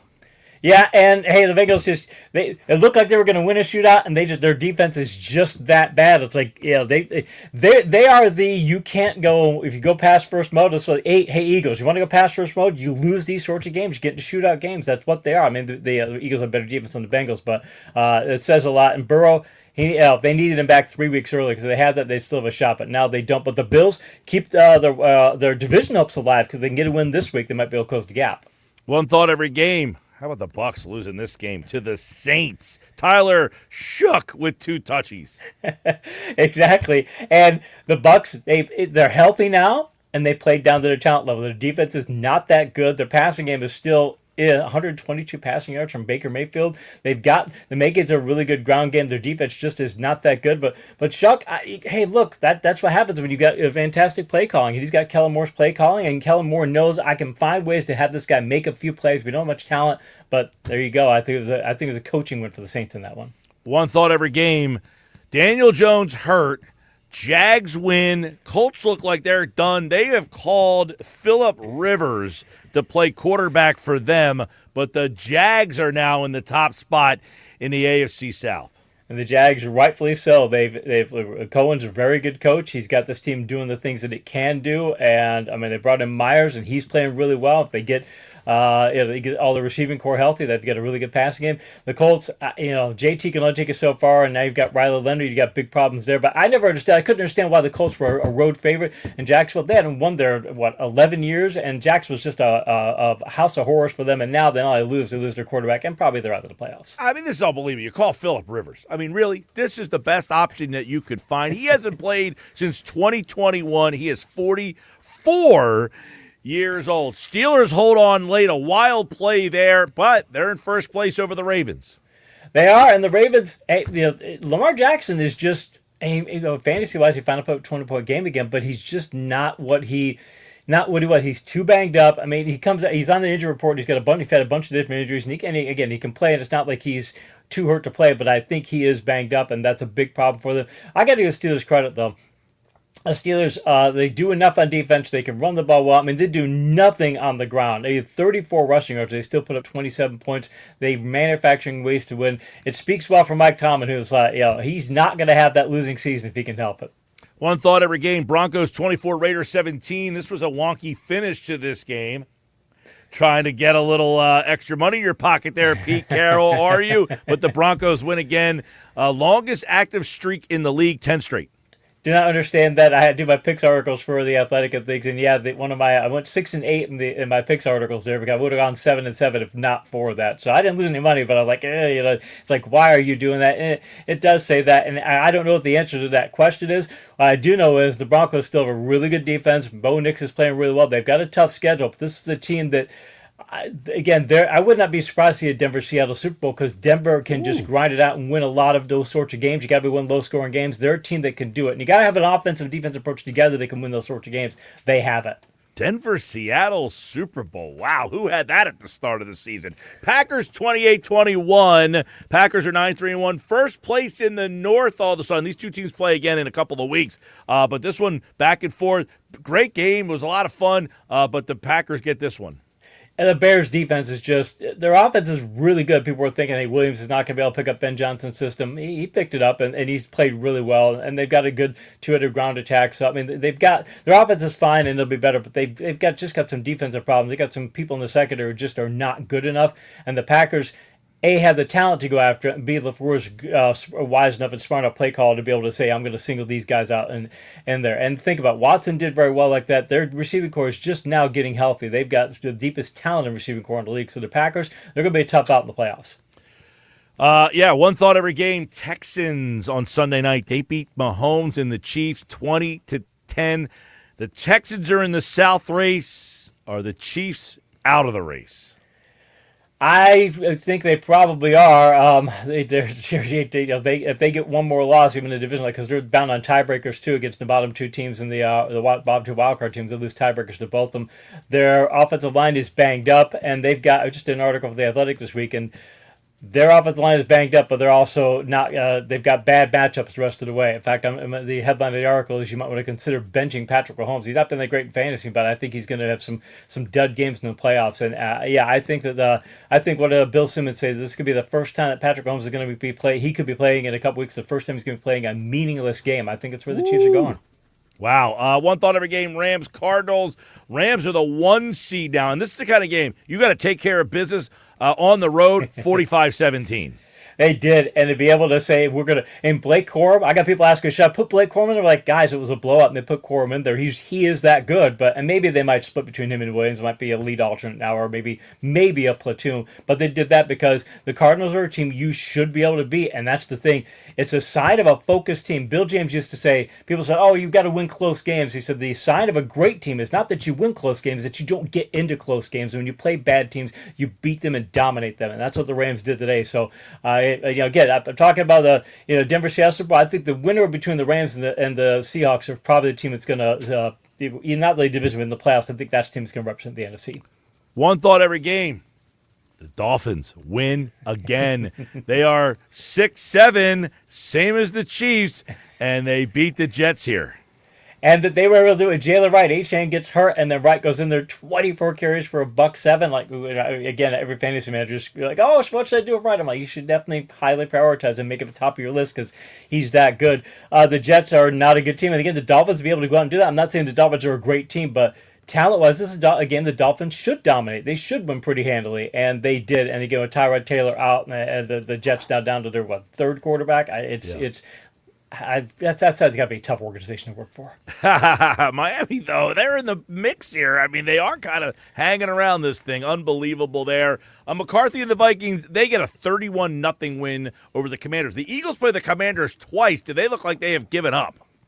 They were definitely overmatched. The Flores defense had that bad game a few weeks ago, and it was, wow, they got beaten coverage, and they skew their coverage numbers. That's not who they are. They are a very, very good defense, well coached, and We got plenty of talent, and so to be able to do this, to pitch a shutout, it's hard to pitch, but they did. That says as much about the Vikings as it does about the Commanders. The Vikings defense. Don't want to see the Vikings last 3 weeks because of how good that defense is. But as far as the Commanders go, yeah, they're limited. Their ground game is nothing, and right now, I don't know. Why don't you shut Jaden Daniels down for the season? If he got that bad elbow, takes one more hit on that elbow, you don't think it'll be a really long term thing. Just shut him down and come back next year because you're 3-10, you're done. One thought every game. The worst game of the year turned out to be fun. The Titans beat the Browns 31-29, a wonky 2-point conversion. Tony Pollard turns back the clock for 161, and the Titans win. And Sanders, 364 and 3 touchdowns. Looking like, okay, hey, he's been looking more comfortable every week. It's not like I'm not saying he's a great quarterback. I even tell fantasy managers you might want to consider him as a long shot. I mean, if you're like in a deep league and you've had some injuries, if you're like Geno Smith and things, you might be able to consider him because he's got a couple of good matchups and things. The Titans, though, they just, good for them, but it's a good sign for the Browns to be able to do this against a Titans defense that is not as bad as it looks. But the Titans offense, even with Pollard doing what he was doing, and he did well, they've got to have the worst passing game in the league, or at least they're real close. So kudos to Cleveland for getting the win, but the Titans, a lot of work to do. All right, Casey Joyner, One Thought Every Game is back on Thursday as the Eagles get ready for the Raiders. Can the Eagles really lose to the Raiders? We'll break down that matchup when we are back with One Thought Every Game on Thursday's show. Back at 5 o'clock here on the Sports Pass Live on 97.3 ESPN. Casey Joyner from The Athletic, everybody. Thanks, man. Appreciate it, Mike. All right, there he is, Casey Joyner from The Athletic at KC Joyner TFS. All right, when we come back, Schwarbombs are back. We'll explain next.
All right, getting ready to get out of here. There'll be more Schwarbombs in Philadelphia. Sports Bash. By the way, Casey Joyner was brought to you by BMW of Atlantic City, your luxury BMW experience closer than you think. Take advantage of exceptional savings and experience luxury today at BMW of Atlantic City in Egg Harbor Township. So Schwarber is back. The deal is 5 years, 150. 56 homers, 132 ribbies, second in the MVP. He'll be 33 in March. Just keep that in mind. He's here for 5 more years, which means 33 this season, 34, 35, 36. He'll be 37 in his final season in Philadelphia. Schwarber last year, obviously, third most homers for a player in his first 4 seasons with the franchise. He's been unbelievable with the Phillies. The question will be, of those 5 years, how many second MVP voting seasons are you getting? Remember, Schwarber's been awesome. Last year was by far the best season you ever got. He's going to have another 56 home run season. He has 3 40-year home run seasons, 150. Tied with Mike Schmidt for second most in franchise history. Only Ryan Howard has done better than that. He's one of 2 players with 100 ribbies and 100 walks in each of last year. This guy's been awesome. But are you paying for past performance, or are you going to get another season like you just got? I'm not saying he has to win the MVP, but if he's got to be top 5, right? You're paying him $30+ million a year now. This is the first time he finished better than 15th in the MVP voting. Think about that. That's just something to think about. By the way, Rob Thomson signs an extension. He is back as well with the Phillies. I'm sure that's very popular amongst the people out there. Topper is back for this year and next year, by the way. That's our show. Well, we did it together. We watched that Eagles game in our minds back on this Tuesday, and it wasn't fun. Tomorrow, right here on this program, Mike McGarry will get his thoughts on the Eagles stumbling to the finish line here. You'll hear from Nick Sirianni on tomorrow's show. Q Myers on a Wednesday edition. All that and more on the Sports Bash Live. We didn't do who's in, who's out today, but we'll do it tomorrow. Too frustrated. Schwarber, all that stuff. Flyers coming up tonight at 7 o'clock, followed by the Jimmy V, UConn in Florida. Take care.